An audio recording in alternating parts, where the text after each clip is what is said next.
بسم اللہ الرحمن الرحیم الحمد للہ نحمده ونصلی علی رسوله الکریم اما بعد فاعوذ باللہ من الشیطان الرجیم بسم اللہ الرحمن الرحیم ومن يتوکل علی اللہ فهو حسبه ان اللہ بالغ امرہ قد جعل اللہ لكل شیء قدرا وقال النبی صلی اللہ علیہ وسلم من یستعفف یعفہ اللہ ومن یستغنی یغنہ اللہ۔ قرآن مجید کی آیت کا ایک حصہ اور نبی صلی اللہ علیہ وسلم کی حدیث پڑھی ہے۔ اللہ تعالیٰ سے دعا ہے اللہ تعالیٰ صحیح طرح سے بات کہنے کی، سننے کی، سمجھنے کی اور عمل کی توفیق عطا فرمائے۔ اللہ تعالیٰ نے ہمیں بہت سارے احکامات دیے قرآن مجید میں، یہ کرو یہ نہ کرو، یہ کرو گے تو یہ نقصان ہوگا اور یہ نہیں کرو گے تو یہ نقصان ہوگا، یہ کرو گے تو یہ فائدہ ہوگا، یہ نہیں کرو گے تو یہ فائدہ ہوگا۔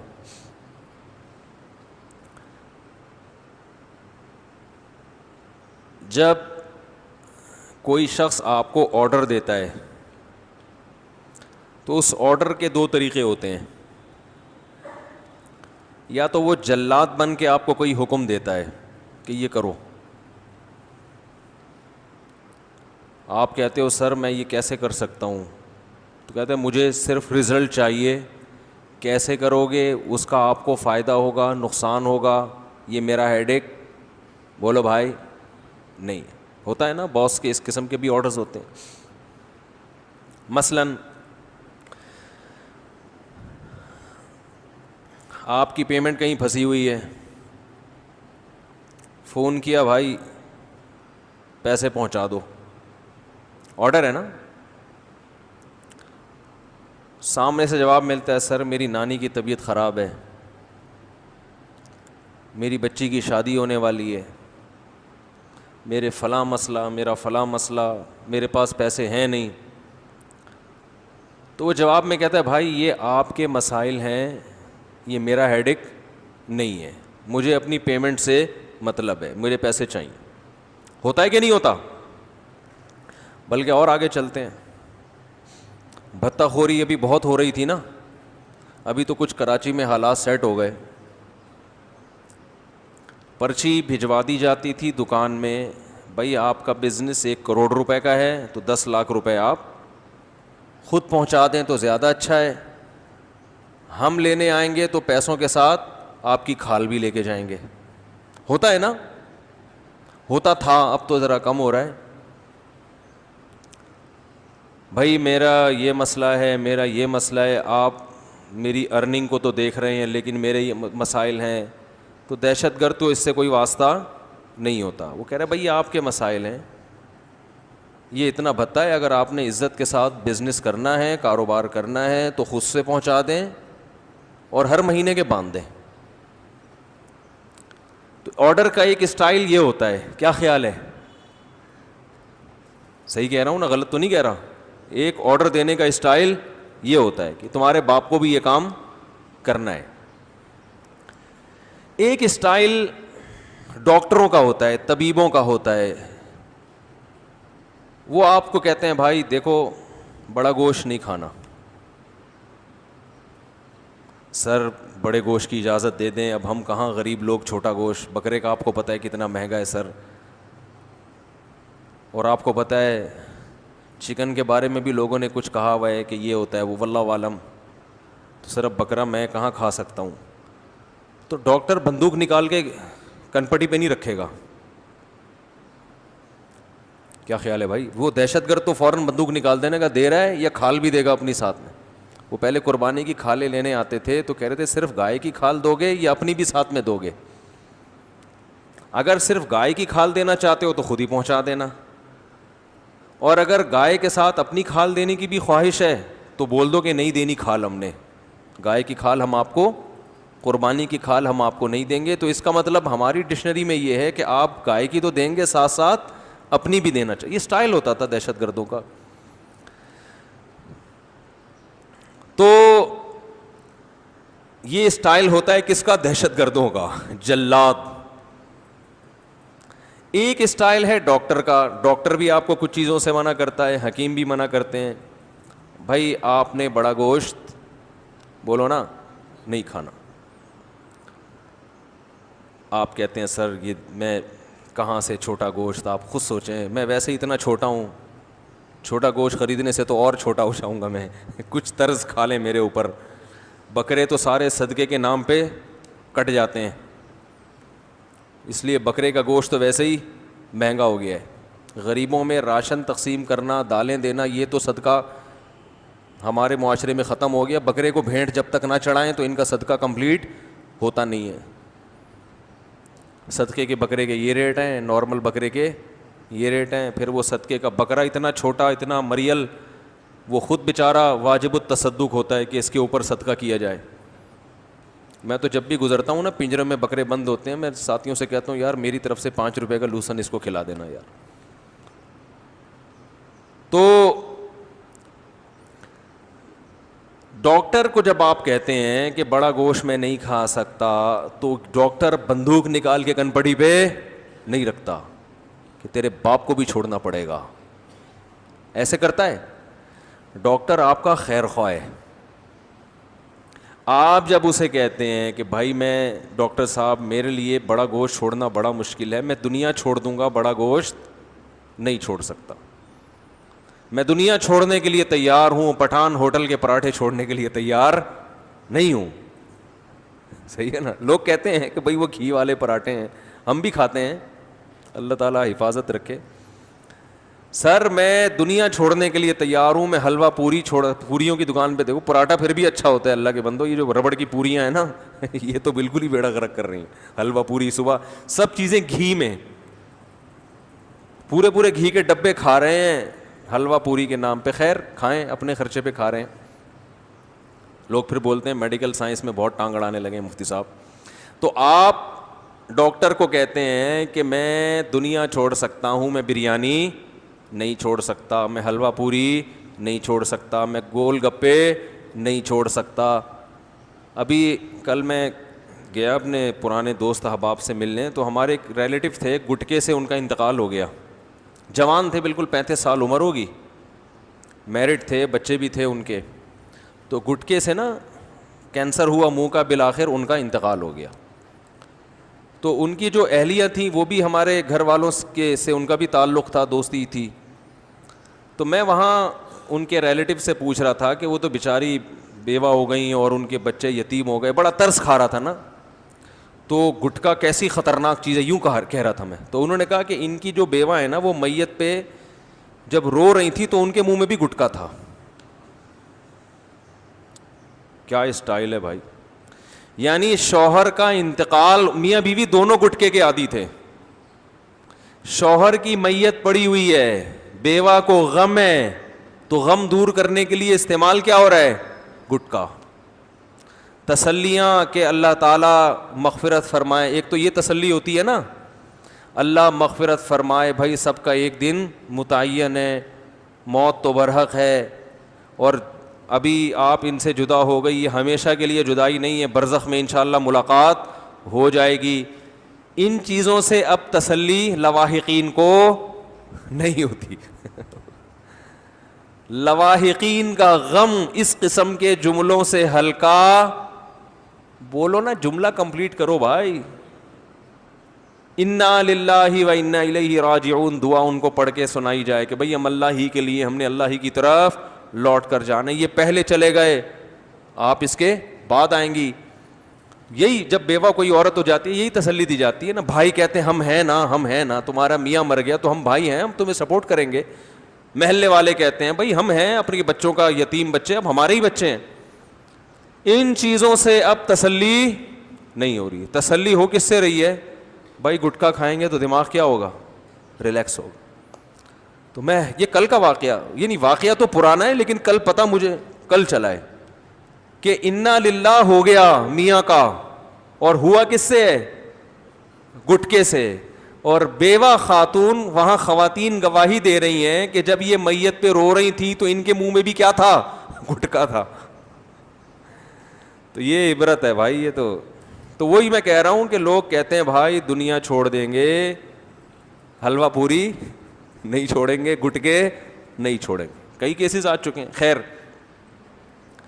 تو ڈاکٹر کا جو اسٹائل ہوتا ہے, اب وہ یہ نہیں ہوتا کہ بندوق نکال لے کہ تو کیوں نہیں چھوڑے گا, تو کیسے نہیں حلوہ پوری چھوڑے گا. ڈاکٹر آپ کو موٹیویٹ کرے گا کہ دیکھو یہ تم کہہ رہے ہو نا کہ کھا کے مر جانا یہ بہتر ہے بھوکا رہ کے زندہ رہنے سے, یہ سب ڈائلاگ ہیں. گٹکے والے کو ڈاکٹر سمجھائے گا دیکھو جب کینسر ہوگا نا تمہیں تو چیخو گے چلاؤ گے, پھر یہ نہیں کہو گے چلو مر گئے تو کیا ہوا, پھر کہو گے یار یہ میں کیوں مر رہا ہوں, ابھی ساری دنیا زندہ اچھلتی کودتی گھوم رہی ہے, میں نہ کچھ کھا سکتا ہوں, میرا جبڑا کاٹ دیا ڈاکٹر, بڑی اذیت والی زندگی گزرے گی. تو ڈاکٹر اس طرح سے آپ کو موٹیویٹ کرے گا کہ نہیں کرے گا, کیونکہ وہ آپ کا خیر خواہ ہے. بے شک تھوڑی دیر کے لیے ہو, فیس دے رہے ہیں, لیکن اس وقت وہ بہرحال یہ شو کرے گا کہ میں آپ کا خیر خواہ ہوں, میں آپ کی بھلائی چاہتا ہوں, اگر وہ صحیح ڈاکٹر ہوگا. آپ کہہ رہے ہیں ڈاکٹر صاحب چھوٹا گوشت بہت مہنگا ہے میں نہیں کھا سکتا, میں تو بڑا ہی کھاؤں گا, تو ڈاکٹر کہے گا بھائی تھوڑا کھا لو, جتنی جیب اجازت دیتی ہے اتنا کھا لو, اور اگر چھوٹا نہیں کھا سکتے تو گوشت کھانا کوئی ضروری نہیں ہے, انڈا کھا لو, اس میں بھی بڑے زبردست پروٹین ہوتے ہیں. تو آرام سے اس کی حکمتیں مصلحتیں آپ کو بولتے کیوں نہیں بھائی, سمجھائے گا وہ. اور پھر یہ بھی بتائے گا بھائی یہ جو آپ کھاؤ گے نا بڑا گوشت سستے کے چکر میں, یہ آپ نہ چھوڑ دیں بڑا گوشت کھانا, میں ایک مثال دے رہا ہوں. بڑا کھائیں, اسلام نے حلال کیا, بڑا گوشت بھی چھوٹا گوشت بھی, جو ذائقہ بڑے میں ہے وہ چھوٹے میں نہیں ہے. نہاری بڑے کی بنتی ہے, بلکہ اونٹ کی بہت ہی بڑے کی بنتی ہے, وہ تو اونٹ کی بنتی ہے, ٹھیک ہے نا, وہ چھوٹے موٹے بڑے کی بھی نہیں بنتی, وہ تو بہت بڑے کی بنتی ہے. تو وہ تو ڈاکٹر جس کو منع کر دے اس کی بات کر رہا ہوں میں. اور بچوں کو تو ویسے بھی بڑا گوشت کھلانا چاہیے, بچوں کے لیے تو بہت ہی مفید ہے. تو خیر میں ایک مثال دے رہا ہوں. تو ڈاکٹر سمجھائے گا کہ بھائی آپ سستے کے چکر میں اپنی صحت برباد نہ کریں. اب وہ آپ کو آلٹرنیٹ بتائے گا. پہلا تو یہ بڑے گوشت کے 10 آلٹرنیٹ بتا دے گا کہ انڈا کھا لو, اس میں بھی پروٹین ہوتے ہیں, پروٹین ہوتے ہیں, دودھ پی لو, یہ کر لو, وہ کر لو, چکن کھا لو, وغیرہ وغیرہ. اور پھر آپ کو نقصانات بھی بتائے گا کہ دیکھو یہ جو سستے کے چکر میں ابھی بڑا کھا رہے ہو پیسے بچانے کے لیے, تو دواؤں پہ جو خرچہ ہوگا نا وہ سارا یہاں نکل جائے گا. جب بلڈ پریشر کی دوائیں لے کر آؤ گے اور کولیسٹرول کم کرنے کے لیے دوائیں کھاؤ گے, پھر ڈاکٹر کی فیسیں, پھر ٹیکسی کا کرایہ, پھر رکشے کا کرایہ, وہ سب کیلکولیٹ کر کے دیکھو تو چھوٹا ہی پڑے گا وہ, ٹھیک ہے نا. وہ چھوٹے گوشت کا خرچہ ہی اس میں پورا ہوگا. تو یہ ڈاکٹر کا کام ہوتا ہے جب وہ کسی بات کا آرڈر دیتا ہے اور وہ یہ دیکھتا ہے کہ سامنے والے پر اس کا اثر نہیں ہو رہا, تو وہ اس کی حکمتیں بھی بتاتا ہے اور اس کے انجام سے بھی آپ کو ڈراتا ہے. قرآن مجید میں اللہ نے ہمیں جو احکامات دیے ہیں ان احکامات کا انداز دہشت گرد والا نہیں ہے, ان کا انداز وہ ہے جو ایک طبیب کا اور ایک خیرخواہ کا انداز ہوتا ہے. سمجھ رہے ہیں کہ نہیں سمجھ رہے ہیں؟ اب مصیبت یہ ہے کہ لوگ ڈاکٹروں کی رپورٹس کو تو بہت شوق سے پڑھتے ہیں, سنتے ہیں, ڈاکٹروں کے احکام کو, سیاستدانوں کے احکام کو, ماہرین معیشت کی آراء کو تو سنتے ہیں, اللہ کے آرڈرز کو سننے کے لیے تیار نہیں ہے. ڈاکٹر کی جو کے آرڈرز ہوتے ہیں, حکیموں کے آرڈرز, ان کا ہماری ظاہری باڈی سے تعلق ہوتا ہے. اللہ تعالیٰ کے جو احکام ہیں ان کا ہماری روحانی باڈی سے تعلق ہوتا ہے. معاشرے میں ایک اچھا انسان بنانے کے لیے جو احکامات ضروری ہیں وہ احکامات اللہ نے ہمیں دیے ہوتے ہیں, اور وہ قرآن کے علاوہ کوئی اور نہیں دیتا. آپ نے انگلش کا ایک لفظ سنا ہوگا نا, مینرز, کہ مینرز بھی کوئی چیز, بولو نا یار, اگر میں غلط پروناؤنس کر رہا ہوں تو مجھے بتا دیں. مینرز کہتے ہیں نا یار, کوئی مینرز بھی کچھ ہوتے ہیں. کیا آگے بڑھ گئے, ناڑا لٹک رہا ہے اور ایسی کھانا شروع کر دیا, اور جناب وہ ہڈیاں اٹھا کے گیسٹ کے سامنے پھینک دیں, اور بات کرنے کی تمیز نہیں ہے. تو کہتے ہیں نا مینرز بھی, بولو نا یار کوئی چیز ہوتی. یہ مینرز کا لفظ یہ گوروں میں آیا کہاں سے پتہ ہے آپ کو؟ لفظ تو جہاں سے بھی آیا ہو, مینرز کا جو اتنا انہوں نے ہوا بنایا ہے کہ مینرز, یہ ہوا کیا ہے؟ ہوا یہ تھا کہ جب یورپ اور امریکہ جو گورے ہیں, انہوں نے مذہب کو اپنی ڈکشنری سے نکالا تو مینرز کہاں چلے گئے؟ بولو نا بھائی, ارے بولو, اپنے منہ سے بولو, زور سے بولے نا. تیل لینے ہیں, زبردست بات کی. کیونکہ انسان دوسرے انسان کا خیال کرتا تھا کس کے کہنے سے؟ اللہ کے. بھائی اللہ کا حکم ہے اپنے سامنے سے کھاؤ, یہ کس نے سکھایا؟ اللہ نے سکھایا. حدیث میں آتا ہے کل مما یلیک, اپنے سامنے سے کھاؤ, صرف اپنا کھاؤ, دوسرے کا نہ کھاؤ. نبی صلی اللہ علیہ وسلم نے فرمایا جب ایک پلیٹ میں کچھ کھجوریں ہوں اور سب شریک ہوں تو ایک آدمی ایک وقت میں ایک سے زیادہ کھجور نہ اٹھائے. بھائی سب کا خیال کرو. آج میں مٹھی بھر کے اٹھا گیا, آخر میں گٹلیاں جمع کر کے سائڈ پہ رکھ دیں تو 2 مٹھیوں میں آپ کا کام ہو گیا, اور اگلا. تو اتنی چیزیں جب سکھائی ہیں تو ظاہر ہے جو آدمی کھجور کھانے میں, مونگ پھلی کھانے میں اس کا خیال کرے گا کہ میں زیادہ نہ کھا لوں تو وہ جائیدادیں کھائے گا. بولو نا بھائی, وہ جائیدادیں کھائے گا. وہ کیسے کھائے گا؟ وہ کہے گا چلغوزہ کھانا میرے لیے حلال نہیں ہے اپنی حیثیت سے زیادہ, اپنے حق سے زیادہ, تو میں جائیدادیں کہاں سے کھاؤں گا؟ یہ ساری چیزیں اسلام نے سکھائیں, اور اسلام سے پہلے عیسائیت نے سکھائیں. عیسائیت مسخ ہو گئی, یہودیت مسخ ہو گئی, لیکن جو پیغمبروں کی بیسک تعلیمات تھیں وہ تو بہرحال موجود تھی نا.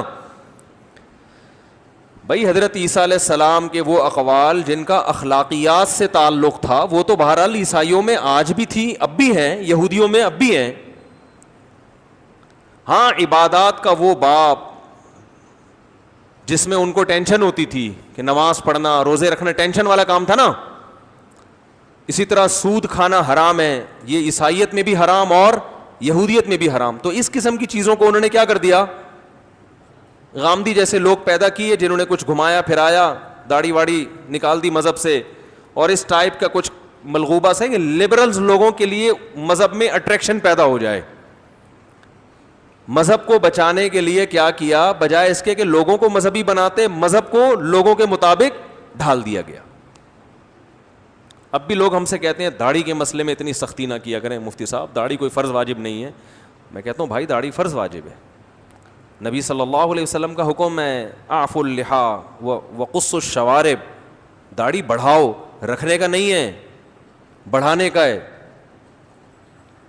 تو بھئی پیغمبر کی حدیث ہے, البدایہ والنہایہ میں ہے کہ آپ صلی اللہ علیہ وسلم کی خدمت میں کچھ لوگ آئے جو کیسر و کسرہ سے تھے, ان کے ایلچی تھے, ان کے چہرے پہ داڑیاں نہیں تھیں. آپ صلی اللہ علیہ وسلم نے چہرہ انور کو ان کی طرف سے پھیر لیا, فرمایا ویلکم, تم تباہ ہو جاؤ, تمہیں ایسی صورت بنانے کا کس نے حکم دیا؟ انہوں نے کہا ہمیں ہمارے رب کسرا نے. آپ نے فرمایا میرے رب نے حکم دیا داڑیاں بڑھاؤ. تو اب ٹھیک ہے لوگ نہیں رکھ رہے, سعودی عرب میں تو بہت سے علماء نے وہاں کے مساجد کے امام نہیں رکھتے, مؤذن نہیں رکھتے. لوگ ہمیں کہتے ہیں وہ مکہ مدینہ کے لوگ زیادہ پڑھے لکھے ہیں آپ, یا آپ لوگ زیادہ پڑھے لکھے ہیں. تو ہم کہتے ہیں بھائی مکہ مدینہ کے علماء سے فتویٰ لے لو. اگر وہ ریٹن میں لکھ کے دے دیں کہ داڑھی بڑھانا لازم نہیں ہے تو ٹھیک ہے, وہ ریٹن میں کبھی لکھ کے دینے کے لیے تیار نہیں ہے, وہ مانتے ہیں کہ لازم ہے. اب عمل نہیں کر رہا کوئی اگر, ویسے تو وہاں بھی الحمدللہ جو صحیح علماء ہیں وہ داڑیاں رکھتے ہیں, لیکن اگر کوئی نہیں رکھ رہا تو اس کی وجہ سے اسلام کو تھوڑی چینج کیا جائے گا. بھائی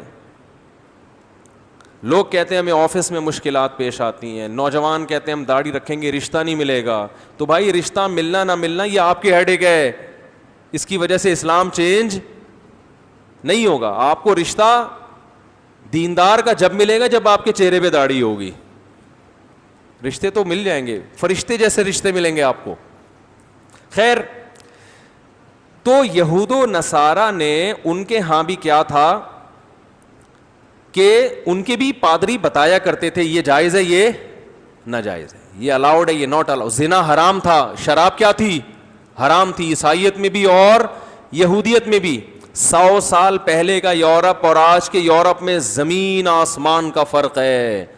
100 سال پہلے یورپ کی لڑکیاں وہ پردے پر فخر محسوس کیا کرتی تھیں, ان کی جسم کی نمائش یہ اچھا عمل, بولو بھائی, نہیں سمجھا جاتا تھا, حالانکہ مسلم نہیں تھے وہ.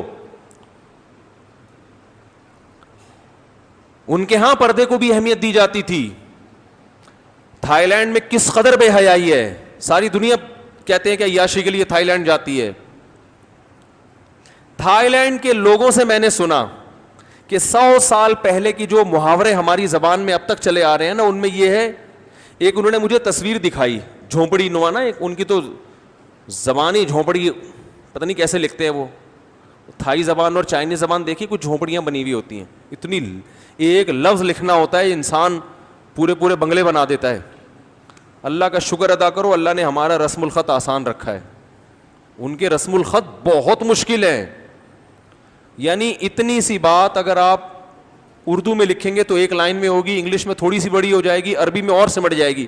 تھائی یا چائنیز زبان میں لکھیں گے نا, لکھتے چلے جاؤ بیٹھ کے بس, اور کوئی کام آپ کا ہے ہی نہیں ہے. تو بڑا مشکل رسم الخط ہے اور بالکل ہی ایک بھونڈا سا رسم الخط ہے. تو انہوں نے مجھے بتایا کہ یہ جو لکھا ہوا ہے نا, یہ ایک ضرب المثل ہے, یہاں مشہور ہے, جو اب ختم ہوتی جا رہی ہے. وہ یہ بتایا گیا ہے کہ عورت گھر کی 4 دیواری میں محفوظ ہے. نہیں آ رہی بات. یہ تھائی لینڈ کا معاشرہ آپ کو بتا رہا ہوں, جو بے حیائی میں نمبر, گورے جہاں عیاشی کے لیے آتے ہیں, ہم وہاں عیاشی کے لیے نہیں گئے تھے, تبلیغ کے لیے گئے تھے, پہلے بتا دوں. ان لوگوں سے پوچھ لیں جو وہاں جن کے یہاں میں جا کے ٹھہرا تھا. تو اور یاد رکھو ایک اور بات, وہاں میں جب گیا تو وہاں ڈیفینس کے لڑکے, ہمارے دوست احباب جنہوں نے مجھے انوائٹ کیا تھا, یہیں کراچی کے تھے وہ, انہوں نے بتایا مفتی صاحب اللہ کا واسطہ آپ ہمارے حق میں بھی ایک بیان دے دیں. اب یاد آ گیا تو چلو دے دیتا ہوں. انہوں نے کہا ہم یہاں عیاشی نہیں کرتے, ہم یہاں بزنس کرتے ہیں, لیکن جس کو بھی ہم بتاتے ہیں نا ہم تھائی لینڈ آئے ہوئے ہیں, تو وہ اس کی پیشانی پہ ایک دفعہ سلوٹیں ضرور آتی ہیں, کہہ رہا اچھا بڑے مزے میں ہو گے. تو انہوں نے کہا آپ ہماری ایکٹیویٹیز دیکھ لو, دن بھر ہماری ایکٹیویٹیز آپ کے سامنے, یہ دکان ہے, اور شادی بھی کی ہوئی انہوں نے پراپر طریقے سے, تمیز سے, جیسے. تو بدگمان ہونے کی شریعت میں اجازت, بولو نا بھائی, نہیں ہے. تو جو عیاش ہے وہ تھائی لینڈ میں بھی, وہ یہاں بھی ہے, جو نہیں ہے نہ یہاں ہے نہ وہاں ہے. تو عیاش آدمی کو کوئی تھائی لینڈ جانے کی آج کل ضرورت بھی نہیں ہے. تو وہ یہاں بھی عیاشی کرے گا تو وہاں بھی کرے گا. خیر, تو ایسا نہیں ہے کہ جو بیچارے یہاں کے لونڈے لپاڑے معذرت کے ساتھ تھائی لینڈ میں گھوم رہے ہیں تو وہ ساری عیاشی کر رہے ہیں. شریعت میں بدگمان ہونے کی اجازت نہیں ہے جب تک آپ کے پاس کوئی دلیل نہ ہو, ثبوت نہ ہو. تو خیر, تو یہود و نصارہ میں ان کی بھی مذہبی روایات تھیں, بہت ساری چیزیں مذہب کی ختم کر دی انہوں نے, لیکن جو مینرز تھے وہ بہرحال باقی تھے. پادری ان کو بتایا کرتے تھے کہ یہ کرو گے تو جنت میں جاؤ گے, یہ نہیں کرو گے تو کہاں جاؤ گے, جہنم میں. شراب پینے پہ کیا ملتی ہے, جہنم. شراب حرام ہے, لڑکوں سے بدفعلی حرام ہے.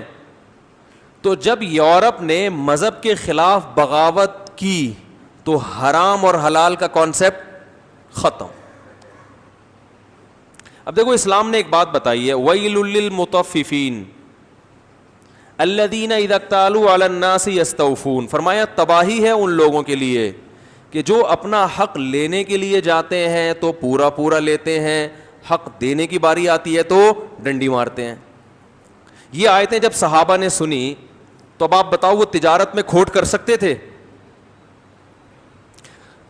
انہوں نے بارہا قوم سمود کا واقعہ قرآن میں پڑھا کہ اللہ نے قوم سمود کو تباہ کیوں کیا. کسٹمر کے ساتھ ناانصافی کرتے تھے, کسٹمر کو دھوکہ دیتے تھے. جس نے یہ آیتیں سنی ہوں, بار بار سنی ہوں کہ شعیب علیہ السلام اپنی قوم سے کہہ رہے ہیں انی اراکم بخیر, اے میری قوم تم قحط زدہ لوگ نہیں ہو, تمہیں اللہ نے رزق دیا ہے, تم کیوں کسٹمر کو جھوٹ بول رہے ہو. بار بار یہ آیتیں جس نے سنی ہو, اسے کسٹمر کو دھوکہ دیتے ہوئے ڈر لگے گا کہ نہیں لگے گا کہ اللہ نے پوری بستی اٹھا کے پٹخ دی بھائی. اور شعیب علیہ السلام کیا کہہ رہے ہیں, کیف آسا علی قوم کافرین فاسقین, میں تم پر اب کیسے افسوس کروں, میں نے تو تمہیں بہت سمجھایا تھا. یہ تو ہم پڑھتے نہیں نا قرآن. فرقواریت اور اس طرح کی چیزیں آج کل یوٹیوب پہ آ رہی ہیں, جو قرآن کے بیسک احکام ہیں وہ تو بہت کم لوگ اس کو ہائی لائٹ کرتے ہیں. تو قوم تباہ ہو گئی, برباد ہو گئی, جس نے یہ آیتیں سنی ہو, جس نے نبی صلی اللہ علیہ وسلم کی حدیثیں سنی ہو, تو وہ کیسے, وہ ٹھگتے ہوئے تھوڑا سا تو ڈرے گا نا. کتنی بڑی تباہی ہے. اللہ فرماتے ہیں ویل للمطففین, تباہی ہے, بربادی ہے ان لوگوں کے لیے جو ناپ تول میں کمی کرتے ہیں, اپنا حق پورا لیتے ہیں, دوسرے کا حق دینے کی باری آتی ہے تو اس میں ڈنڈی مارتے ہیں. کتنے لوگ ہم نے دیکھے ہیں, پیمنٹ لینی ہو تو فوراً 1 تاریخ کو پہنچ جائیں گے, لیکن جو مالک مکان کو جب کرایہ دینا ہے تو جب تک وہ 20 دفعہ گھر پہ کھڑے ہو کر گھنٹی نہیں بجائے گا نا, اس کو ترسا ترسا کے کرایہ دیں گے. ہوتا ہے کہ نہیں ہوتا؟ وہ 1 تاریخ کو آ گیا تو تانا دیں گے, یار ابھی پہلی ہوئی ہی نہیں اور پہنچ گئے لینے کے لیے, اسے تانے دے رہے ہوتے ہیں. بہت ہم نے دیکھے ہیں. لینے کے بارے میں اصول کچھ اور ہیں, حق دینے کے اصول. دیکھو کچھ میری بھی سن لیا کرو نا. کچھ ایک آدمی کی چاہت ہے کہ آپ بول لیا کریں تو آپ بولو بھلے مفتی صاحب کی غلط چاہت ہے, لیکن میں آپ سے پیسے تو مانگ نہیں رہا, تو بول لیا کرو, جملہ مکمل کر لیا کرو. اب تو یوٹیوب پہ بھی لوگوں نے کمنٹس کیے ہوئے ہوتے ہیں, بول لو بھائی, نیچے لوگوں کے کمنٹس آئے ہوئے ہوتے ہیں,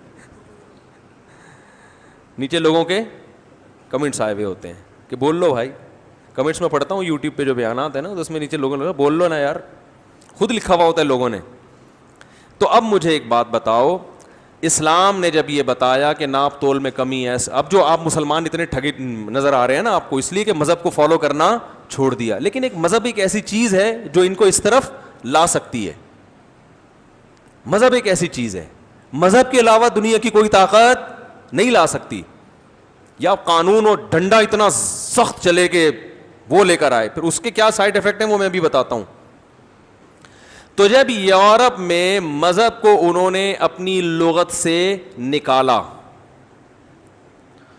تو کرپشن اسپیڈ کے ساتھ پھیلنا شروع, کیونکہ جو عیسیٰ علیہ السلام کی, موسیٰ علیہ السلام کی تعلیمات تھیں, مذہب کو نکالا کیوں؟ لبرل لوگوں کی راہ میں, عیاشی میں سب سے بڑی رکاوٹ کیا تھا؟ مذہب. جیسے کوئی لبرل اگر آپ کو بولے کہ بھائی دیکھو اسلام نے کتنا حکم دیا ہے کہ تم کرایہ ٹائم پہ ادا کر دیا کرو, تم میرے کرایہ دار ہو, کرایہ ٹائم پہ ادا کر دو, تو آپ فوراً اس کو بولیں گے اسلام نے تو یہ بھی کہا ہے کہ نماز پڑھا کرو 5 ٹائم, یہ بھی کہا ہے نا اسلام نے. جیسے خاتون نے اپنے میاں سے کہا, صبح صبح اٹھایا, بولا کہ بھائی وہ اسلام یہ کہتا ہے کہ صبح اٹھ کے فجر کی نماز پابندی سے, وہ کہیں خرچہ ورچہ مانگ رہی تھی, دے نہیں رہا تھا, تو اس نے کہا دیکھو اسلام یہ کہتا ہے کہ شوہر پہ لازم ہے کہ بیوی کو ٹائم پہ خرچہ دے دیا کرے, جو بھی ضروری خرچہ ہے. تو اس نے کہا اسلام تو یہ بھی کہتا ہے کہ مجھے 4 شادیوں کی اجازت ہے. تو اس نے کہا بس آپ خرچہ تھوڑا سا ڈیلے کر دیں, کوئی اتنا بڑا مسئلہ نہیں ہے, وہ میں برداشت کر لوں گی, 4 شادیاں برداشت نہیں کر سکتے, اگلے مہینے دے دیے گا. انڈے جو اس دفعہ میں نے منگوائے تھے نا, تو ان کے پیسے اگلے مہینے دے دیے گا, کوئی مسئلہ نہیں, ابھی میں اپنی امی سے لے کے انڈے منگوا لیتی ہوں. تو مسئلہ بھی یہ ہوتا ہے, ہمارے حکمرانوں کے ساتھ بھی یہی مسئلہ ہے. یہ اسلام اگر لانا بھی چاہتے ہیں نا, تو ان میں یہ ہوتا ہے کہ یار اگر ہم اسلام لے آئیں اور ملک سے کرپشن ختم ہو جائے, چور کا ہاتھ کاٹنا شروع کر دیں, یہ کر دیں, وہ کر دیں, تو پھر اسلام تو شراب پہ بھی پابندی لگاتا ہے اور چور کا ہاتھ کاٹنے کا حکم دیتا ہے, تو اس کا مطلب آپ سمجھتے ہیں, جب چور کا ہاتھ کاٹنے کا حکم دے رہا ہے اسلام, تو ہاتھ کاٹنے کا مطلب پھر کیا ہوا؟ ایک دفعہ کسی نے کہا چور کا ہاتھ کاٹنے والی سزا ہم نافذ کر دیں تو آدھا ملک تو ٹنڈا ہو جائے گا. آدھا ملک ٹنڈا نہیں ہوگا, آدھی اسمبلی ٹنڈی ہو جائے گی. صحیح ہے نا, یہ ذہن میں رکھیں. ملک اتنے سارے لوگ چور نہیں ہیں الحمدللہ, ابھی بھی خیر غالب ہے. آدھی اسمبلی کیا ہو جائے گی, اس کا خطرہ ہے کہ وہ لنجے اور ٹنڈے ہو جائیں, اللہ بچائے سب کو. شراب پر اسمبلی میں بحث ہو رہی ہے, کیسے بل پاس ہوگا بھائی جب اس میں شراب پینے والے موجود ہیں؟ کیسے پاس ہوگا بل؟ تو اس طرح خیر. تو یورپ میں کیا ہوا, مذہب سے بغاوت شروع اس بیس پر ہوئی کہ مذہب بہت سی چیزوں میں ٹانگ اڑاتا ہے. زنا نہیں کرنے دیتا مذہب, مذہب زنا کرنے دیتا ہے, مذہب شراب پینے دیتا ہے, مذہب سود کھانے دیتا ہے, مذہب کہتا ہے جب آپ نے غریب کو پیسہ دیا ہے تو پیسہ دے کے بھول نہیں جاؤ کہ اس کو فائدہ ہو نقصان ہو, اس نے اتنے پیسے دینے ہیں. اس کو فائدہ ہوگا تو آپ کا پروفٹ بڑھے گا, اس کو نقصان ہوگا تو آپ کو بھی نقصان ہوگا. اس سے پیسے کا جو ڈسٹریبیوشن ہے وہ معتدل رہتی ہے, ورنہ ایک ہی کو نقصان ہوتا رہے گا. انویسٹر تو پیڑے کھاتا رہے گا بیٹھ کے, وہ پیسے سے پیسہ چھاپتا رہے گا. تو اب یہ چیزیں چونکہ رکاوٹ بن رہی تھیں تو انہوں نے کہا یار یہ مذہب کو نہیں. اور پھر دوسرا ان کا مذہب بھی تحریف شدہ تھا نا, بہت سی چیزوں میں پادریوں نے بلا وجہ بھی ٹانگ اڑانا شروع کر دی تھی, حالانکہ وہاں مذہب رکاوٹ نہیں ڈالتا. جیسے ہمارے ہاں بھی بعض جو بہت ہی ایسے لوگ ہوتے ہیں جو اسلام کا امیج دنیا کے سامنے خراب کر رہے ہوتے ہیں, اسلام نے بعض چیزوں پہ پابندی نہیں لگائی ہوتی, وہ ان کا اپنا مزاج ہوتا ہے تو وہ پابندی لگا رہے ہوتے ہیں. بہت سی چیزوں میں اسلام نے چھوٹ دی ہوتی ہے تو وہ ایسا امیج اسلام کا بنا کے پیش کرتے ہیں کہ وہ آدمی بغاوت پہ آ جاتا ہے. ایسے کیسز بھی ہمارے سامنے آتے ہیں کہ وہ اتنا زیادہ اس کو ڈراؤنا بنا کے پیش کر دیا, وہ آدمی گھبرایا آتا ہے, بولتا ہے یار یہ میں مانتا ہی نہیں. اس کی مثالیں ہیں بہت ساری, یہ بھی دوں گا تو ٹائم زیادہ ہو جائے گا. وہ ایک صاحب کی انگریز بیوی مسلمان ہوئی تو وہ کلمہ پڑھانے کے لیے کسی مولانا صاحب کے پاس لے کر گئے. مولانا صاحب نے اس کو دیوار کے پیچھے بٹھا دیا اس انگریز خاتون کو, اور پتہ نہیں اشاروں سے کلمہ, آواز بھی نہیں جا رہی تھی تو وہ اس کو کوئی اشاروں سے کلمہ پڑھائے. وہ بیچارے بہت ہی سیدھے سادے سے ہوں گے, تو وہ انگریز خاتون ڈر گئی نا کہ پتہ نہیں مجھے کوئی بیماری لگی ہوئی ہے جو یہ اتنا دور انہوں نے بٹھایا. اب وہ مولانا صاحب بیچارے اپنے لحاظ سے احتیاط کر رہے ہیں, ان کو جتنا اللہ نے عقل دی شعور دیا. وہ خاتون تو اس چیز کی عادی نہیں ہے نا, اس نے اس کاف تک تو سنا ہے, اس نے یہ نہیں سنا کہ دو دیواریں درمیان میں, محرم اور نامحرم کے درمیان میں اتنی دیواریں حائل ہونی چاہیے. وہ ڈر گئی. تو وہ کہنے لگے, وہ جب اسلام قبول کیا تو رو رہی تھی, میں سمجھا خوشی میں رو رہی, پتہ چلا وہ ابھی سے رونا اس نے شروع کر دی. کورونا سے نہیں رونا آیا اس کو, اس منظر سے رونا آ گیا. تو اب وہ بیچارے مولانا صاحب انہوں نے اپنے لحاظ سے بہرحال جو وہ سمجھتے تھے صحیح کیا, لیکن اگر ان تھوڑا سا وہ اس کلچر کو سمجھتے, صحیح ہے نا, اور اسلام کی جو یہاں جتنی گنجائش دی ہے اسلام نے اس کو سمجھتے, تو اتنا ڈراؤنا اسلام بنا کے اس کے سامنے پیش نہ. وہ اپنے لحاظ سے, میں ان پہ طنز نہیں کر رہا, وہ بیچارے گاؤں کے دیہات کے جتنی اللہ نے ان کو سینس دی اس حساب سے کیا.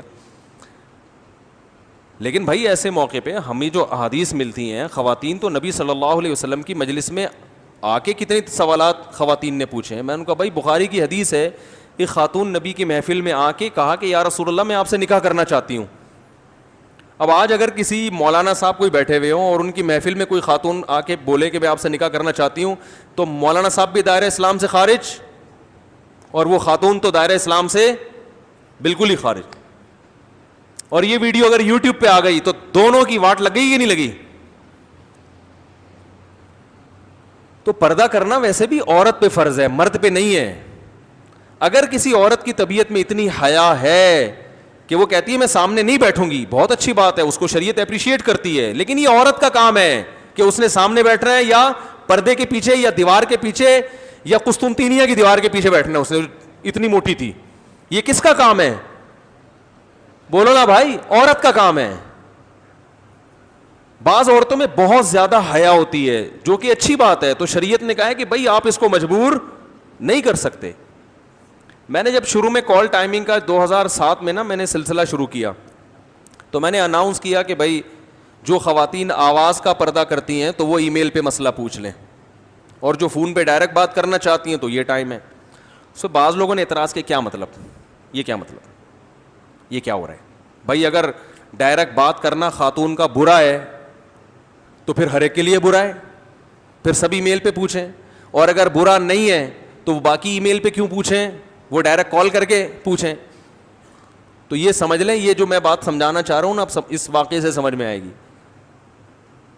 بعض خواتین کی طبیعت میں حیا ہوتی ہے, وہ نہیں چاہتی کہ ہماری آواز کسی مرد کے کان میں پڑے, چاہے وہ مفتی ہو, عالم ہو, بزرگ ہو, تو ان کو مجبور کرنا کہ آپ نے کال کر کے ہی پوچھنا ہے.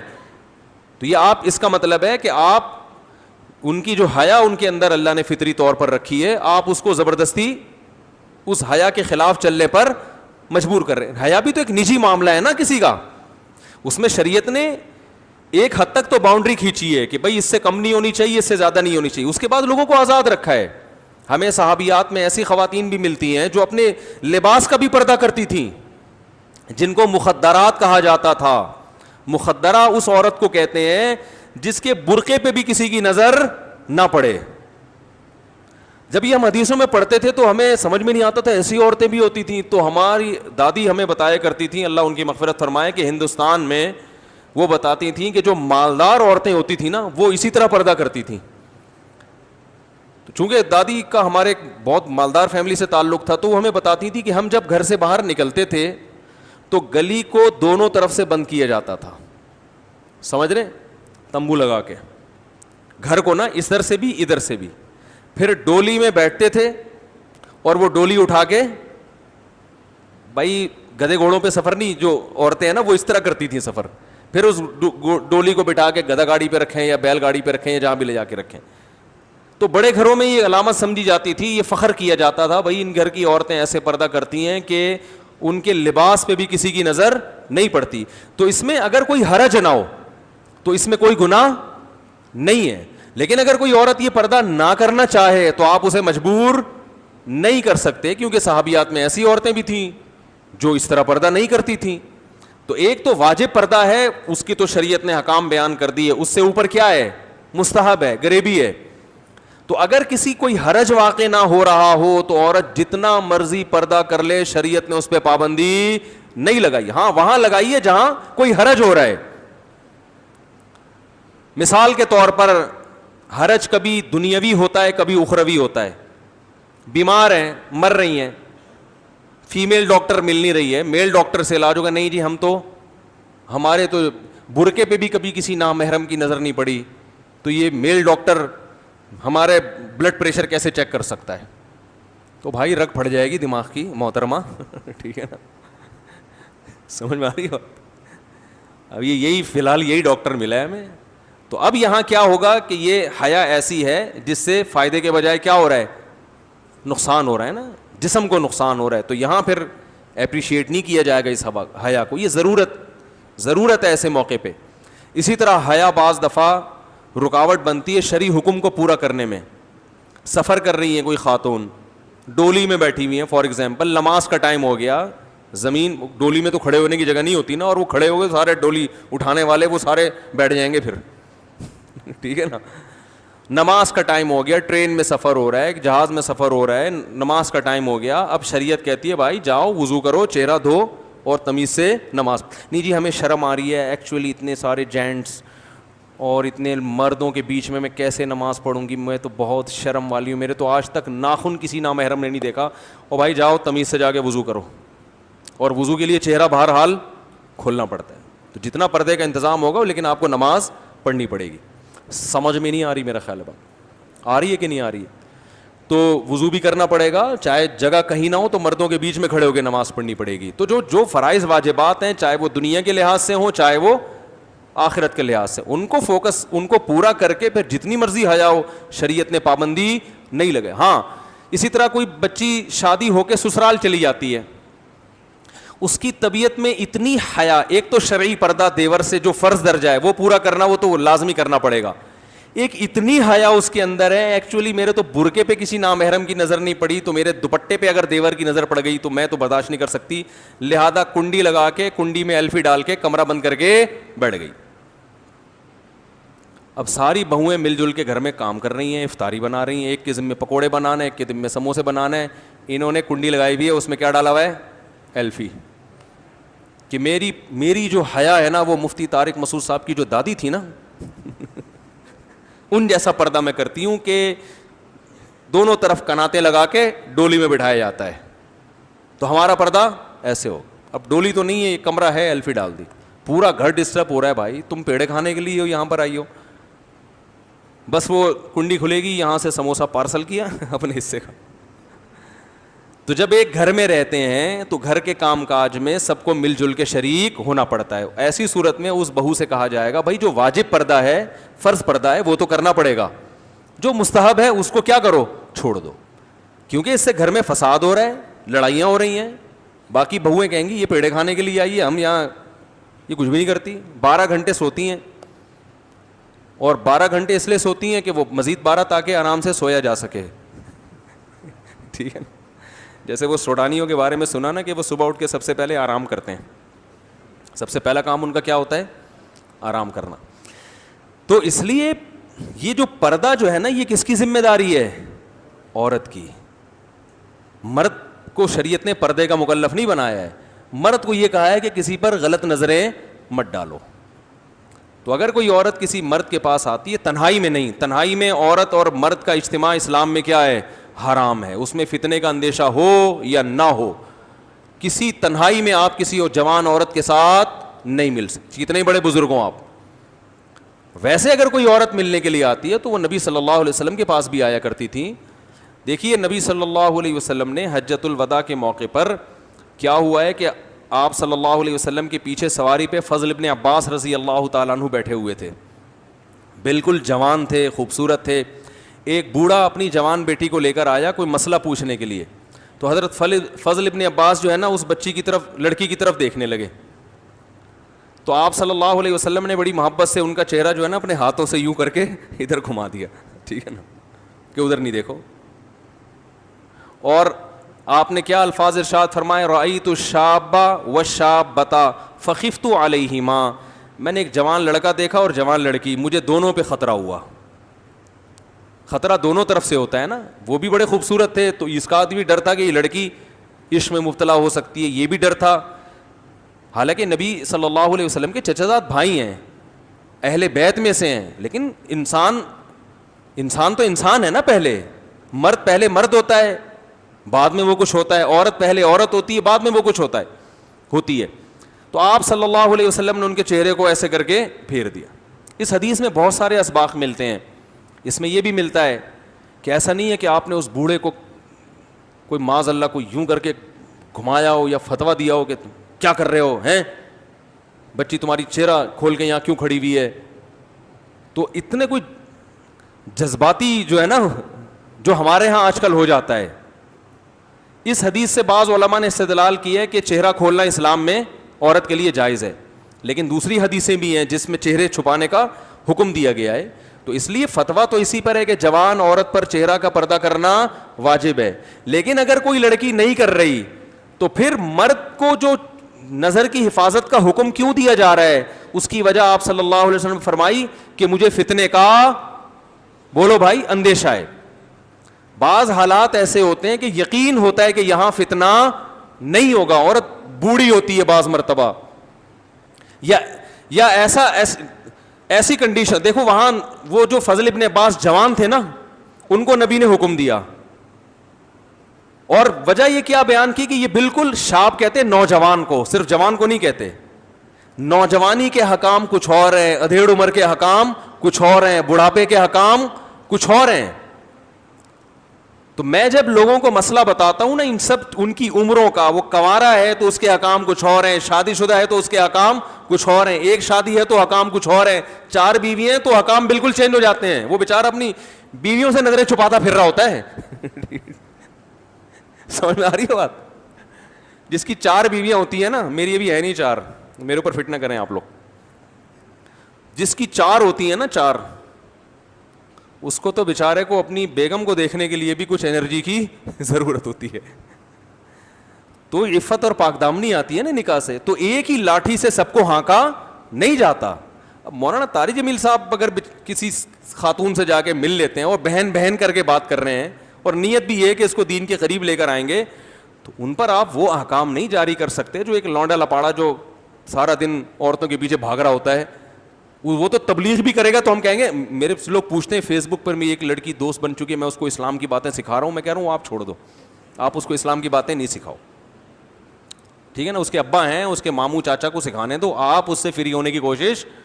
لیبل اسلام کا لگایا جا رہا ہے, تم جوان آدمی, تم کیوں جوان لڑکی سے دوستی لگائی ہوئی ہے بھائی تم نے؟ میں نے کہا اس کو علماء کے بیانات بھیجو, درس قرآن کے لیے بہت سارے علماء ہیں, ان کی لنک بھیج دو. تم کیوں فری ہونے کی؟ میں نے کہا اپنی اماں کو کیوں نہیں سکھایا آپ نے کبھی اتنے شوق سے, اپنی بہن کو کیوں نہیں سکھایا؟ اس کی فکر لگی ہوئی, کہہ رہے میں چاہ رہا ہوں وہ اسلام پہ آ جائے, وہ اسلام پہ. میں نے کہا اپنی بہن کی فکر کرو بھائی, پہلے اپنی خالہ ماموں کی فکر کرو. نا نا نا نا, وہ چونکہ خوبصورت ہے لہذا اس کو جہنم سے بچانے کی فکر بہت زیادہ ہو رہی ہے. تو ایک ہی لاٹھی سے سب کو نہیں ہانکا جاتا, احکام سب کے الگ الگ ہوتے ہیں. تو کہاں سے کہاں بات چلی گئی بھائی, میں جلدی سے وہ بات کو سمیٹ کے ختم کروں. تو وہ جو مسئلہ تھا نا ان کا, گوروں کا, جب مذہب کو انہوں نے سائڈ پہ لگایا, انہوں نے کہا یار یہ پادری کباب میں ہٹ. ہاں میں یہ کہہ رہا تھا کہ بعض دفعہ اسلام کا امیج ایسا دنیا کے سامنے دکھایا جاتا ہے, اس سے لوگ ڈر جاتے ہیں کہ بھائی یہ عمل نہیں ہو سکتا. ایک صاحب نے کہا کہ میں ملٹی نیشنل کمپنی میں جاب کے لیے گیا انٹرویو دینے کے لیے, تو خاتون انٹرویو لے رہی تھی, تو ہم نے سنا ہوا تھا نظریں نیچی رکھنی چاہیے, تو نظر اٹھائی نہیں, تو وہ اس نے فیل کر دیا نا کہ اس کو بات کرنے کا ایٹیٹیوڈ نہیں ہے, مینرز نہیں ہے. تو کہنے لگے میں نے وہ بد نظری کے خلاف بیانات اتنے سنے تھے. تو میں نے کہا دیکھو جوان عورت کو دیکھنا کوئی اچھے لوگوں کا کام نہیں ہے, لیکن آپ وہاں لڑکی دیکھنے تھوڑی گئے تھے سمجھ رہے ہیں, وہ لڑکی دیکھنے تھوڑی گئے تھے, آپ وہاں انٹرویو دینے کے لیے گئے تھے. تو انٹرویو میں تو یہ ہوتا ہے کہ سامنے بات کی جاتی ہے, تو دل کی حفاظت کرتے, بہن سمجھتے اس کو, انٹی تو سمجھتے لیکن کہتے نہیں, ورنہ وہ ہمیشہ کے لیے فیل کر دیتی ہے آپ کو. تو یہ گنجائش ہے. میں نے کہا بھائی مجبوری کے حکام. اب ایک آدمی وہ زیور بیچ رہا ہے, جیولری کی دکان ہے, وہ انٹی کو دیکھ ہی نہیں رہا, تو انٹی تو ہاتھ صاف کر کے بعد میں کیمرے میں دیکھ رہا ہے, تو کیمرے میں بھی تو دیکھے گا ہی نا انٹی کو. تو بہت سی انٹیاں وہ کیا کرتی ہیں, دکاندار دیکھ نہیں رہا تو ادھر سے چیزیں صاف ہو رہی ہیں ان کی. تو میں نے کہا تاڑ کے دیکھنا یا غلط نیت سے دیکھنا بری حرکت ہے, لیکن جہاں ضرورت ہوگی تو وہاں دیکھنے کی شریعت نے گنجائش دی ہے, اجازت دی ہے, وہ اس میں حرج نہیں ہے. لیکن وہی بات ہے, یہ باتیں کہتے ہوئے ڈر بھی لگتا ہے کہ لوگ اس سے ناجائز فائدہ نہ اٹھانا شروع کر دیں. تو بھائی دیکھو اصل یہی ہے کہ نظر کی حفاظت کرنی ہے. قل للمؤمنین یغضوا من ابصارہم, اللہ فرماتے ہیں مومنین سے کہیں اپنے نظروں کی حفاظت کریں. اس سے کیا ہوگا, ویحفظوا فروجہم, اپنی شرمگاہیں بھی ان کی محفوظ رہیں گی. جتنے بھی بڑے بڑے گناہ ہیں ان کی ابتدا کہاں سے شروع ہوتی ہے, بد نظری سے. جس نے یہیں بریک لگا لی وہ آگے گناہوں سے بچ جائے گا, اور جس نے یہاں بریک نہ لگائی وہ آگے بڑے بڑے گناہوں میں پڑتا ہے. تو ان گنجائشوں کا کوئی ناجائز فائدہ نہ اٹھانا شروع کر دے اور حرام کی طرف نہ جانا شروع ہو جائیں. تو اللہ دلوں کے حالات کو جانتا ہے, اس لیے قرآن میں اللہ نے کہہ دیا یعلم خائنۃ الاعین وما تخفی الصدور, اللہ دلوں کی خیانتوں کو بھی جانتا ہے, اور آنکھوں کی خیانت کو بھی جانتا ہے, اور سینوں کے بھیدوں کو بھی جانتا ہے. تو غلط ہی ہوتا ہے, اس کو کبھی صحیح نہیں کہا جا سکتا. تو خیر انہوں نے کیا کیا اپنی ڈکشنری سے, یہ میں نے بیان شروع کہاں سے کیا تھا, میں وہ آرڈر کے میں حکام کس میں بیان کر رہا تھا نا, جلدی سے سمیٹتا ہوں وہ. تو اللہ تعالیٰ نے, ہاں وہ میں بتا رہا تھا, گوروں نے جب مذہب کو نکالا نا, پادریوں کو بھی سائڈ پہ لگا دیا. دو وجہ سے, ایک تو یہ کہ مذہب بہت سی چیزوں میں عیاشیوں میں رکاوٹ بن رہا تھا, دوسرا یہ کہ وہ ظاہر ہے وہ مذہب کا انہوں نے اتنا بھیانک امیج بنایا ہوا تھا کہ وہ ویسے ہی فالو کرنے کے قابل تھا نہیں, وہ بہت خطرناک تھا. جیسے ہمارے بعض لوگ مذہب کو اتنا ڈراؤنا بنا کے پیش کرتے ہیں کہ انسان کہتا ہے معاشرے میں, اب جس کو یہ بتا دیا ملٹی نیشنل کمپنی میں جو خاتون بیٹھ اس کو دیکھنا ہی جائز نہیں ہے, تو وہ تو بیچارہ 2-4 انٹرویو میں فیل ہوا, وہ تو پھر گیا نا کام سے, وہ تو پھر وہ کچھ کر ہی نہیں سکے گا. نتیجہ بغاوت کی صورت میں ظاہر ہوتا ہے. وہ کہہ رہے جب مذہب کو فالو کرنا ممکن ہی نہیں ہے تو جتنا فالو کر رہا ہوں اسے بھی چھوڑ دو. ماں باپ کی اطاعت جب بتائی جاتی ہے کہ ماں باپ کو فالو کرنا ہے, اطاعت کرنی ہے, اطاعت کو بعض دفعہ اس میں اتنا مبالغہ کر دیا جاتا ہے کہ بعض چیزیں ایسی ہیں جہاں ماں باپ کو اولاد پہ زبردستی کی اجازت نہیں ہے. اگر آپ وہ گنجائشیں نہیں بتائیں گے, ایک ہی رخ بتائیں گے, تو اولاد بغاوت پہ اتر آتی ہے. وہ کہتی ہے بھائی ہم اسلام کو فالو نہیں کر سکتے, اسلام نے والدین کے اتنے زیادہ حقوق بیان کر دیے کہ ہماری اپنی پرسنل لائف تو اب کسی کام کی رہی نہیں ہے. تو پورا علم بعض دفعہ نہیں ہوتا, ایک پہلو دکھایا جاتا ہے دوسرا نہیں دکھایا جاتا. ہم جیسے ناقص علم والے لوگ, تو اس کا نقصان یہ نکلتا ہے کہ مذہب سے پھر انسان بغاوت پہ اترتا ہے. تو یہی ہوا, یہودیت اور عیسائیت کا جو منظر پادریوں نے پیش کیا, جو اصل عیسائیت نہیں تھی, اس کی وجہ سے بھی جو لبرلز تھے وہ مذہب سے باغی ہونا شروع. اب جب مذہب کو انہوں نے نکالا ہے تو مینرز کہاں چلے گئے بھائی, اب تو بولنا پڑے گا نا تیل لینے. اب وہ آخرت کا خوف کہ میں فیکٹری میں ملازم کیا میں کام پورا کروں, تنخواہ تو پوری لے رہا ہوں, کام بھی ذمہ داری سے پوری کروں, تو اس نے وہ کام پورا کرنا چھوڑ دیا. اس نے کہا یہ جو فیکٹری کا مالک ہے نا, اس کمبخت نے مجھے اپنے فائدے کے لیے رکھا ہوا ہے, تو جہاں مجھے اپنا فائدہ ملے گا میں اپنا فائدہ اٹھاؤں گا, جہاں اس کو اپنا فائدہ ہوگا یہ کوئی زکوٰۃ خانہ نہیں ہے, صحیح ہے نا, یہ کوئی خیراتی ادارہ نہیں ہے, یہ اپنے فائدے کے لیے رکھا ہے اس نے مجھے. تو چوریاں اور کرپشن اور جھوٹ یہ چیزیں جب شروع ہوئیں تو پھر انہوں نے اس پہ ورک شاپس کروانا شروع کی. مینرز بھی کچھ کوئی چیز ہوتی ہے, دیانتداری سے کام کرنا چاہیے, یہ کرنا چاہیے, اس سے یہ ہوتا ہے, اس وغیرہ وغیرہ وغیرہ. لیکن چونکہ اس کے پیچھے آخرت نہیں تھی, اس کے پیچھے فیکٹری کے مالک کے اپنے مفاد تھے کہ میری فیکٹری ترقی کرے. مجھے ایک دفعہ ایک صاحب لے گئے کہ اپنی فیکٹری میں میرا بیان کروایا کہ ان سے بولیں تمیز سے کام کیا کرے نا, اس کے بڑے قیامت کے دن ثواب ملے گا اس پہ. تو میں نے بیان کیا, بھائی دیکھو ذمہ داری سے اپنی مزدوری پوری کیا کرو, یہ کیا کرو, بہت ثواب ملے گا, اور باس کی بھی ذمہ داری ہے کہ وہ تنخواہیں ٹائم پہ دے دیا کرے. آئی بات سمجھ میں؟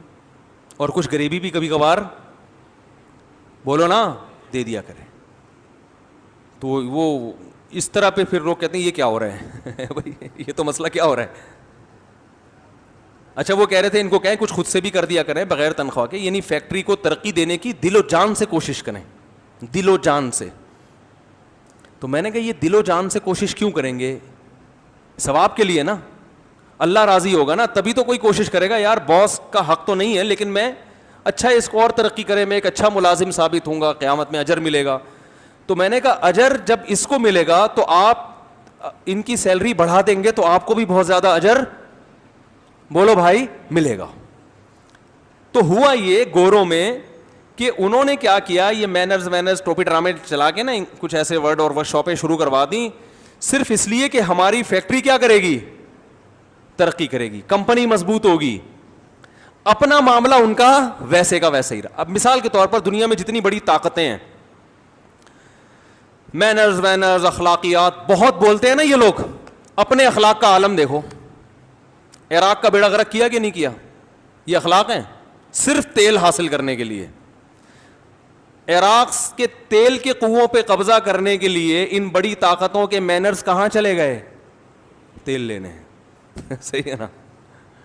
کیونکہ یہ جو قوم کو مینر سکھائے جا رہے ہیں یہ اس لیے کہ ملک ترقی کرے, لہذا جہاں اچھے مینرز کی وجہ سے ملک ترقی کرے گا وہاں مینرز بہت اچھے, اور جہاں کرپشن کی وجہ سے ملک ترقی کرے گا تو مینرز گئے تیل لینے.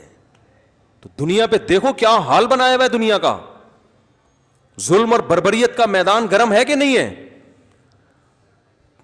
پوری دنیا سے خون چوسا جا رہا ہے. کتنے بچے عراق میں ان کا حالت دیکھو, بیچاروں کو بھوکے مر رہے ہیں, کوئی پوچھنے والا ہے؟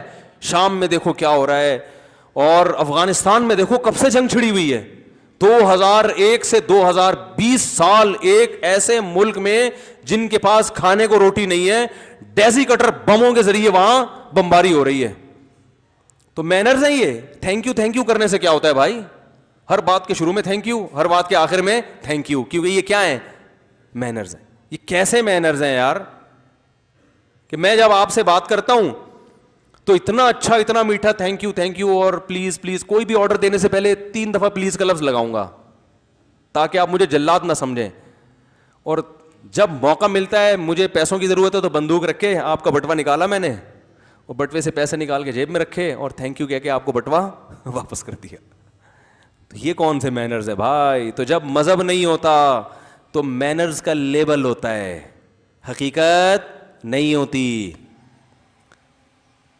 اب آپ دیکھو اٹلی پہ جب حالات آئے نا ابھی کورونا کی وجہ سے, بھائی ریکارڈ ہو رہا ہے, اٹلی پہ جب حالات آئے ہیں نا کورونا کی وجہ سے, تو اس طرح کی خبریں بھی آ رہی ہیں کہ اٹلی یہ کہہ رہا ہے کہ جیسے ہی ہمارے حالات ٹھیک ہوئے ہم یورپ سے الحاق ختم کر دیں گے. اس طرح کی خبریں آ رہی ہیں. کیوں؟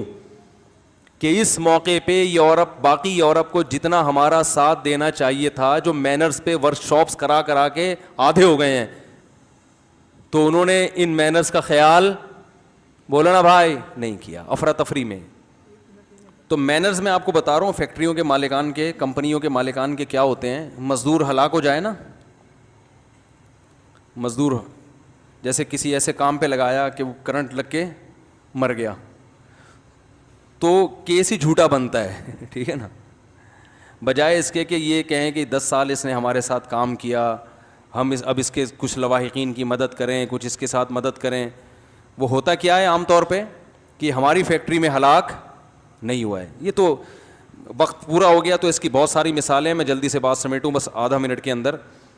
تو میں یہ عرض کر رہا تھا کہ اللہ تعالیٰ کے جو احکامات ہیں نا, اللہ نے جو ہمیں آرڈرز دیے ہیں, اللہ نے جو ہمیں احکامات دیے ہیں, وہ جلاد بن کے نہیں دیے. ہر حکم میں اللہ بسا اوقات حکمتیں بیان کرتے ہیں. جو میں نے آیت پڑھی, فرمایا کہ اللہ پہ اعتماد کرو, توکل کرو, اس کا فائدہ یہ ہوگا اللہ تمہیں کافی ہو جائے گا.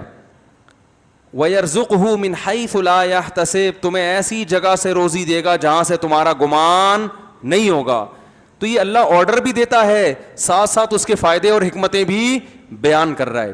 تو انشاءاللہ پھر میں جمعے کی نماز کے بعد اس بات میں کچھ بتاؤں گا, کیونکہ وقت ابھی پورا ہو گیا ہے. تو جمعے کی نماز کے بعد ہوگا یہ کہ جو چندہ مندہ ہو رہا ہوتا ہے نا, وہ تھوڑی دیر صبر کر لیا کریں, اس کے بعد 4 سنتیں پڑھیں.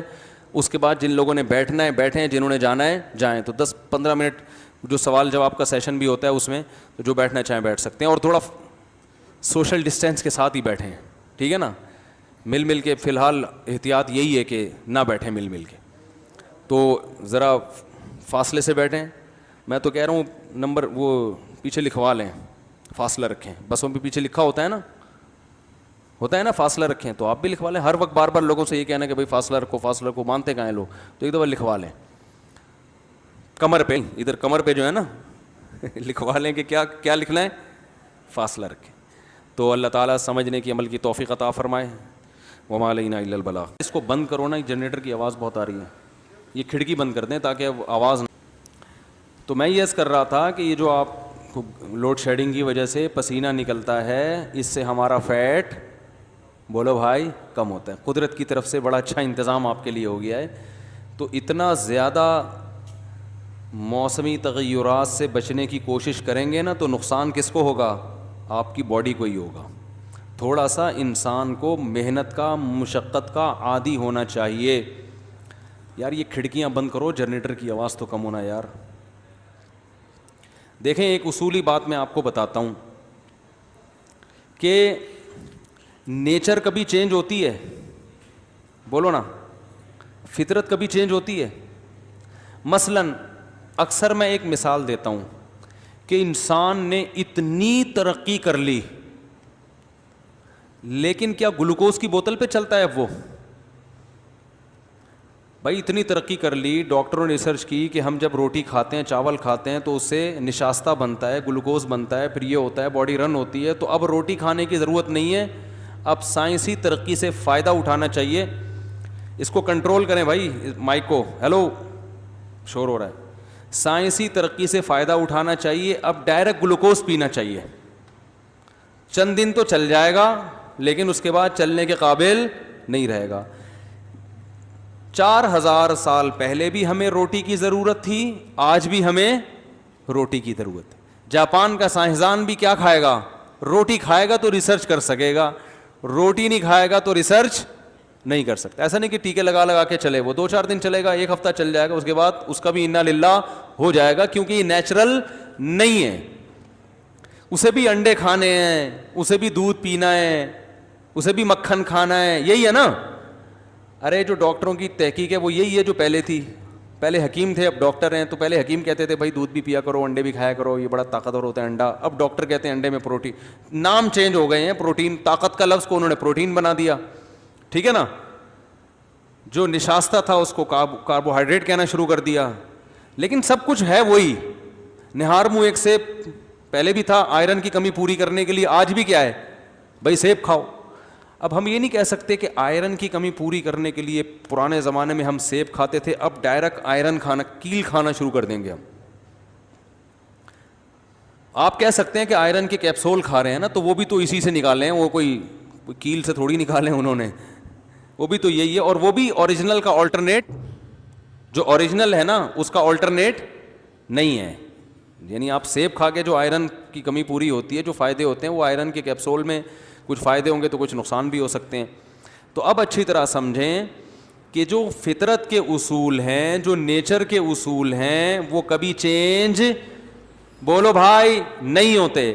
تو یاد رکھو اللہ نے دانت دیے چبانے کے لیے, اگر یہ دانتوں سے چبانا چھوڑ دیں گے تو دانتوں کا بیڑا غرق ہوگا کہ نہیں ہوگا, اور میدے کا بھی بیڑا غرق ہو جائے گا. آپ نے کہا کہ میں روٹی گرائنڈ کر کے جوس بنا کے پیوں گا تاکہ دانتوں سے چبانے کی ٹینشن سے میری جان چھٹ چھوٹ جائے, کتنے دن پیو گے بھائی؟ روٹی لیکوڈ فارم میں نہیں ہے, وہ سخت ہے, تو ٹھوس غذائیں کھانا بھی کیا ہے, ضروری ہے. تبھی بچہ جب 6 مہینے کا ہوتا ہے تو ڈاکٹر کہتے ہیں 6 مہینے کے بچے کو ٹھوس غذائیں کھلانا شروع کر دیں, کہتے ہیں نا. اب بھائی سوال بھائی ٹھوس غذائیں کیوں کھلائیں؟ وہ جتنی انرجی روٹی میں, وہی کیپسول بنا کے ڈائریکٹ کیپسول کھلا دو بچے کو. نہ بھائی, جو پروسیس قدرتی ہے وہ چینج نہیں ہوگا. تو یاد رکھو بالکل اسی طریقے سے اللہ نے ہاتھ دیے وزن اٹھانے کے لیے, ٹانگیں دی چلنے اور دوڑنے کے لیے. اب سائنس نے اتنی ترقی کر لی کہ ٹرینوں کا زمانہ آ گیا, جہاز کا زمانہ آ گیا, گھوڑوں کا زمانہ کہاں چلا گیا؟ بولو نا. ابھی تو وہ تیل لینے گیا ہوا تھا نا, وہ جو مینرز گئے ہوئے تھے تیل لینے, اب گھوڑے کہاں چلے گئے؟ سوائے ارطغرل میں رہ گئے گھوڑے. ٹھیک ہے نا. لیکن اب آپ یہ کہیں کہ میں یہاں سے وہاں جہاز میں, ڈاکٹر نے آپ کو کہا کہ 5 کلومیٹر کا سفر فار ایگزامپل آپ سے کہا کہ آپ طے کیا کریں تو آپ کی صحت اچھی رہے گی. آپ نے بائک نکالی, 10 کلومیٹر چلے گئے آپ, تو کام جس کام کے لیے نکلے تھے وہ کام تو ہو جائے گا, مگر صحت کہاں چلی جائے گی؟ ہے بھائی, وہ وہیں چلی جائے گی. کیونکہ اللہ نے جو ٹانگیں دی ہیں نا وہ چلنے کے لیے دی ہیں, ان سے اگر نہیں چلو گے تو ٹانگیں سائنسی ترقی سے متاثر نہیں ہیں. ٹانگ یہ نہیں کہے گی کہ چونکہ اب تیرا کام بائک پہ ہو جاتا ہے, جہاز پہ ہو جاتا ہے, ٹرین میں ہو جاتا ہے, لہذا اب مجھے اپنے آپ کو مینٹین رکھنے کے لیے جتنا چلنا ضروری تھا اب اتنا چلنا ضروری نہیں ہے, لہذا مجھے نہیں چلاؤ. بھائی یہ برباد ہو جائیں گی ٹانگیں. اور ٹانگیں صرف برباد نہیں ہوں گی, ٹانگیں جب چلتی ہیں نا, ورک کرتی ہیں, تو فیٹ بھی کم ہوتا ہے نا, تو وہ فیٹ بھی بڑھنا شروع, ٹانگیں بھی خراب, گھٹنے بھی خراب, کولیسٹرول لیول بھی اوپر, دل بھی خراب, پھر کھوپڑی بھی خراب. تو باڈی کا ایک پارٹ نہیں خراب ہوتا, ہر چیز اللہ نے دوسرے سے جوڑی ہوئی ہے. ہاتھوں سے وزن اٹھانے کا کام اگر ختم کر دیں گے, آج ہاتھوں کی ایکسرسائز کیا ہو رہی ہے, کمپیوٹر پہ بیٹھے بس انگلیوں سے جو ٹھش پش ہو رہا ہے نا تھوڑا سا, یہ مسلس کی ایکسرسائز ہو رہی ہے. ہمارا ینگ جنریشن, ہماری جو ہے نا ینگ جنریشن بہت اس سے خوش ہے کہ میرے مسلس کیا ہو رہے ہیں, مضبوط. یہ کیا ہو رہا ہے؟ کمپیوٹر پہ انگوٹھے کی ورزش ہو رہی ہے, وہ سوری موبائل پہ. یہ ورزش نہیں ہے بھائی, یہ ورزش کے نام پہ کیا ہے, اس کو مذاق کہہ سکتے ہیں آپ.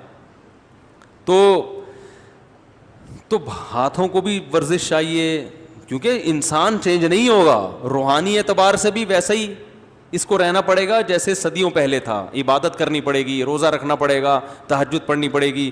روحانی اعتبار سے اس کی ریکوائرمنٹ جو صدیوں پہلے تھی آج بھی وہی ہے روحانی صحت کے لیے. جسمانی صحت کے لیے بھی جو صدیوں پہلے ریکوائرمنٹ تھی آج بھی وہی ہے, بلکہ آج اس کی اہمیت پہلے سے زیادہ بڑھ گئی ہے.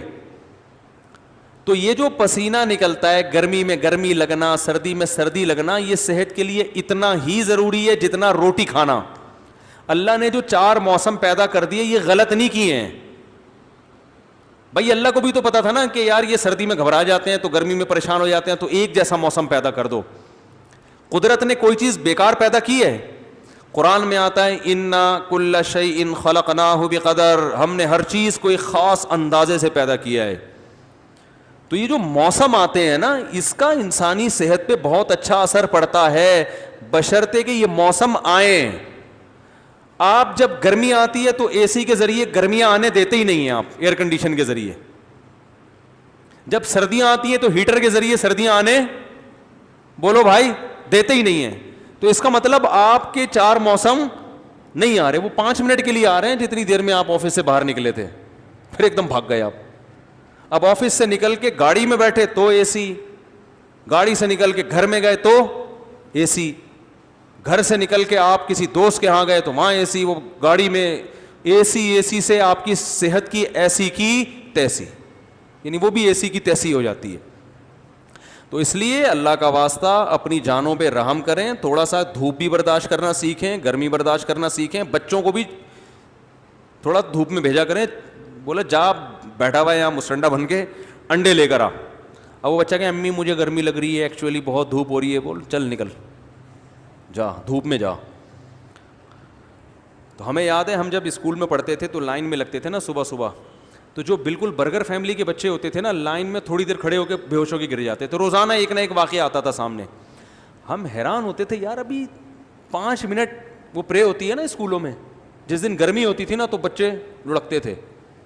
ہم کہتے تھے ابھی 5 منٹ ان کو گزرے نہیں ہیں اور یہ لڑکنا شروع. تو معاشرے میں سروائیو کیسے کرو گے بھائی؟ یہ وہ بچے ہیں جو 24 گھنٹے کہاں رہتے ہیں؟ اے سی میں. تو اب ان کو پرے کے لیے بھی صبح جو اسکول میں ہوتی ہے اس کے لیے بھی اے سی چاہیے. تو وہ پھر ماں باپ نے نکال دیا ہوگا ان کو کہ ہم ایسے تھکے ہوئے اسکول میں اپنے بچوں کو نہیں پڑھائیں گے جہاں گراؤنڈ میں بھی اے سی نہیں ہے. یہی ہوگا. ٹھیک. تو اس لیے تھوڑا سا عادی بنائیں اپنے آپ کو, صبح جاگنگ کر کے پسینہ نکالا کریں, خوب نکالیں پسینہ, او مزہ آئے گا اس سے انشاءاللہ. دیکھو آپ کا دن اتنا اچھا گزرے گا جس دن آپ نے صبح جاگنگ کی اور طبیعت سے اپنا پسینہ آپ نے بہایا. مرنے لگیں تو چھوڑ دیں, پھر اگلے دن کریں, پھر مرنے لگیں, ایک دن آئے گا مرنے لگیں گے ہی نہیں انشاءاللہ. تو ابھی دیکھو کراچی میں ہی اسٹروک ہوا تھا نا, ایک دم جنازے اٹھنا شروع ہو گئے. حیران یار, یہ گرمی تو ہمیشہ سے آتی رہی ہے, پہلی دفعہ تھوڑی آئی ہے, لیکن جنازے اتنے پہلے نہیں دیکھے. وجہ کیا ہے؟ ایئر کنڈیشن, ہر وقت اے سی, ہر وقت اے سی. ایئر کنڈیشن کی ہوا ڈاکٹر لوگ ہی بتاتے ہیں کہ یہ وہی ہوا گھوم گھوم کے دوبارہ آ رہی ہوتی ہے, یہ فریش ایئر تھوڑی ہے. تو اے سی لگائیں گھر میں, میں منع نہیں کر رہا, لیکن تھوڑا سا گرمی کا بھی اپنے آپ کو عادی بنائیں. یہ اللہ کا بہت بڑا فضل ہو گیا لوڈ شیڈنگ. یہ جو KESC والے ہیں نا, ان کا بہت بڑا امت مسلمہ پر احسان ہے کہ یہ ہمیں آسمان کے ستارے بھی رات کو دکھا دیتے ہیں, اور ہمیں ملیریا سے دفاع کے لیے مچھر بھی, جب گرمی ہوتی ہے پنکھا نہیں چلتا تو مچھر بھی آتے ہیں, تو اس سے ملیریا کے خلاف ہماری باڈی میں ریزسٹنٹ پاور, ہمیں اتنے کروڑوں مچھر کاٹ چکے ہوں گے نا اب تک. اس کسی انگریز کو یہ ایک مچھر جو ہمیں کاٹتا ہے نا, انگریز کو کاٹے, آپ دیکھو وہ زندہ رہتا ہے کہ نہیں رہتا. ہمیں اربوں کھربوں مچھر اب تک کاٹ چکے ہیں. اب ہم مچھر لیس ہو گئے ہیں الحمدللہ, مچھر سے نہیں مرتے اب ہم اتنے. یہ ریسرچ ہے, میں نے BBC کی رپورٹ پڑھی تھی کہ ساحل سمندر پہ جو لوگ رہتے ہیں یا ادھر ادھر جو ہے نا, بہت سے ان کو ملیریا کیوں نہیں ہوتا, ان کو بڑے خطرناک مچھر کاٹتے ہیں. انہوں نے کہا یہ ملیریا لیس ہو چکے ہیں, ان کو اتنے مچھروں نے کاٹا ہے کہ ان کی باڈی نے اینٹی باڈیز بنا لی ہیں, اب یہ مچھروں سے ان کو کچھ نہیں ہوتا. تو اب مچھر کے علاوہ کوئی مخلوق چاہیے ان کو مارنے کے لیے. تو تھوڑا سا گرمی برداشت کرنا سیکھیں, پسینے میں بیٹھنا سیکھیں, گھر والوں کو بھی سمجھائیں, بیوی بچوں کو بھی سمجھائیں, یار تھوڑا سا جو ہے نا معاشرے کے ساتھ, یعنی اتنا بھی ماحول کے خلاف مت چلو, تھوڑا سا ماحول کے عادی بنو. پنجاب میں لوگوں کی صحتیں بہت اچھی ہوتی تھیں کیونکہ چاروں موسم پنجاب میں بھرپور طریقے سے آتے تھے. سردی بھی بھرپور آتی ہے پنجاب میں, گرمی بھی بھرپور, خزاں بھی, بہار بھی. اس وقت پنجاب والوں کی صحتیں بہت اچھی. اب آپ دیکھیں پنجاب والوں کی صحتیں ڈاؤن ہو رہی ہیں, توندے نکلنا شروع ہو گئی. پہلے ہمیں بچپن میں یاد ہے پنجاب کے جو ہمارے رشتے دار تھے وہ الگ ہی نظر آتے تھے, وہ لمبی لمبی ہائٹ ہیں اور لسی مسی شسی ہو پی رہے ہوتے تھے. وہ جتنی لسیاں پیتے تھے پسینہ بن کے نکل جاتے. اب لسی تو اسی اسپیڈ سے چل رہی ہے, کھجی کے پائے اور پتہ نہیں پنجاب کی مشہور خوراکیں ہیں نا. میں گجرانوالہ گیا, اتنے پائے کھائے جاتے ہیں, ایک دوست کہنے لگے یا بھینسیں کیا اینٹوں پہ کھڑی ہوتی ہیں یہاں پہ, سارے پائے تو انہوں نے کھا گئے بھائی. صبح ہر ناشتہ ان کا اتنے پائے کے اتنے بڑے بڑے وہ ڈونگے بھر کے پیتے ہیں. اچھی بات ہے پئیں, لیکن گرمیوں میں وہ نکلتے بھی ہیں نا. اب نکلنے کا راستہ بند کر دیا تو پھر وہ پائے کھا کے پھر وہ یہی ہوگا جو ہو رہا ہے, مر رہے ہیں. تو اس لیے احتیاط تو ٹھیک ہے, لیکن اپنے باڈی کو مشقت کا عادی بنانا چاہیے. اور جو ہے نا بھاگنا دوڑنا, اور تھوڑا گرمی ہے تو گرمی میں بیٹھیں تھوڑی دیر, پسینہ نکلے گا, کچھ بھی نہیں ہوگا انشاءاللہ. اس سے کوئی بیکٹیریا کچھ بھی نہیں ہوتا. یہ بیکٹیریا انسان دوست ہوتے ہیں, کوئی نقصان نہیں پہنچاتے. آپ کو پتہ ہے جن جانوروں کو اللہ نے انسان کی خدمت کے لیے پیدا کیا ہے, ان جانوروں کی بیٹیں, ان جانوروں کا پیشاب, ان کی مینگنیاں, ان کا گوبر انسان کو نقصان نہیں پہنچاتا. گائے بھینسیں ہیں نا انسان کی خدمت کے لیے, ان کے گوبر میں بیماریاں نہیں ہیں, حالانکہ یہ تو گندگی ہے. آپ نے دیکھے گوالے بیمار ہوتے ہوئے, یہ تو سارا دن گائے کے گوبر میں رہتے ہیں نا, لیکن کبھی نہیں ہوتا کہ یہ اس گوبر کی وجہ سے بیمار ہو جائیں. بلکہ گوالا بھینس سے زیادہ موٹا ہوتا ہے آج کل. وہ بھینس اتنی ماشاءاللہ, موٹے سے مراد صحت مند, بھینس اتنی صحت مند نہیں ہوتی جتنے دودھ والے ہوتے ہیں جو ہر وقت بھینسوں میں رہتے ہیں. وجہ کیا ہے؟ گوبر سے بچنا چاہیے, لیکن وجہ کیا ہے؟ یہ جانور انسان کی خدمت کے لیے اللہ نے پیدا کیے صدیوں سے. تو اب اگر اللہ ان کی گوبر پیشاب میں بیماریاں رکھ دیتا نا خطرناک, تو پھر یہ انسان کی خدمت کے قابل نہیں رہتے. ہر وقت انسان اسی ٹینشن میں رہتا کہ ان کو اتنا دور رکھو شہر سے کہ وہ گوبر کا کوئی جرثومہ اٹھ کے نہ آ جائے. اب یہ گاؤں دیہاتوں میں لوگ وہاں رہ بھی رہے ہیں, وہیں ان کی گائے بندی بھی ہے, کوئی بیمار نہیں ہوتے. کبوتر, اس کی بیٹ میں بیماریاں ہیں. جو گھروں میں کبوتر پالتے ہیں بہت سارے پرابلم ان کے ہو سکتے ہیں. آسٹریلین طوطے ایک صاحب نے پالے ہوئے تھے, روزانہ صفائی کرتے تھے, ان کو سانس کی بیماری ہو گئی. تو مجھے انہوں نے خود بتایا کہ میں نے بہت عرصہ علاج کرایا, میں ٹھیک ہوا, تو پتہ یہی چلا کہ وہ آسٹریلین طوطوں کی بیٹیں ہیں نا ان سے. تو میں نے کہا مرغیاں پالتے اس سے بیماری نہیں پھیلتی, گائے پالو, بکری پالو, بھینس پالو, کتے سے پھیلے گی بیماری, کتے کے تھوک میں بیماریاں ہیں. تو اللہ تعالیٰ نے جو اللہ کے کام ہے نا وہ میرے بھائی غلط نہیں ہو سکتے. تو اس لیے پسینہ نکلنا اور یہ سب چیزیں صحت کے لیے ضروری. بھائی وہ نکاح والے آگے کہ نہیں آگے؟ نہیں آ رہے تو چھوڑو جا بھائی. دولہا اپنی شادی میں لیٹ ہو رہا ہے, آپ خود اندازہ لگاؤ یار. تو کوئی کام ٹائم پہ ہوگا؟ اب اپنی شادی میں تو دولہے کو چاہیے آدھا گھنٹہ پہلے پہنچ جائے نا. کیا بھائی شادی ہو رہی ہے. تو آپ ہماری قوم کا اندازہ لگائیں کہ ہم اپنی شادی میں ٹائم پہ نہیں پہنچتے تو باقی آفس کون ٹائم پہ پہنچے گا؟ تو اس سے پتہ چلتا ہے ہم لوگ ٹائم کے کتنے پابند ہیں. اچھا دولہا پہنچ گیا ہے, لڑکی والے غائب ہیں. بھائی یہ دولہے کی انسلٹ پہ میں معذرت چاہتا ہوں ان سے. دولہا بھائی کہاں ہے؟ دولہا بھائی کہاں ہے؟ وہ دولہا بیٹھے ہوئے ماشاء اللہ. بھائی آپ کی معذرت چاہتا ہوں, میں نے آپ کے خلاف اتنے غلط قسم کے کمنٹس کیے. ٹھیک, لیکن ہوتا ہے دولہے بھی لیٹ ہوتے ہیں. آپ تو چلو وقت پہ آ گئے, لیکن دولہے بھی لیٹ ہوتے ہیں. تو مجھے حیرانگی ہوتی ہے دولہا کیسے لیٹ ہو گیا یار. مفتی صاحب, کمپنیوں سے جو میڈیکل انشورنس ملتا ہے وہ جائز ہے یا نہیں؟ کیونکہ بعض کمپنیوں میں میری سیلری یعنی تنخواہ سے پیسے کٹتے ہیں اور بعض کمپنیوں میں پیسے نہیں کٹتے. ایک تو ہوتا ہے جبری انشورنس, گورنمنٹ کا لا ہے, یا آپ کوئی قسطوں پہ گاڑی خریدتے ہو, کچھ خریدتے ہو, تو کمپنی کہتی ہے انشورنس آپ کو کروانی پڑے گی. وہ تو مجبوری ہے, اس کے بغیر آپ چیز خرید ہی نہیں سکتے. اس کا گناہ کمپنی پر ہوگا, گورنمنٹ کو ہوگا, آپ انشاءاللہ بری ذمہ ہوگے. وہ انشورنس جائز ہے.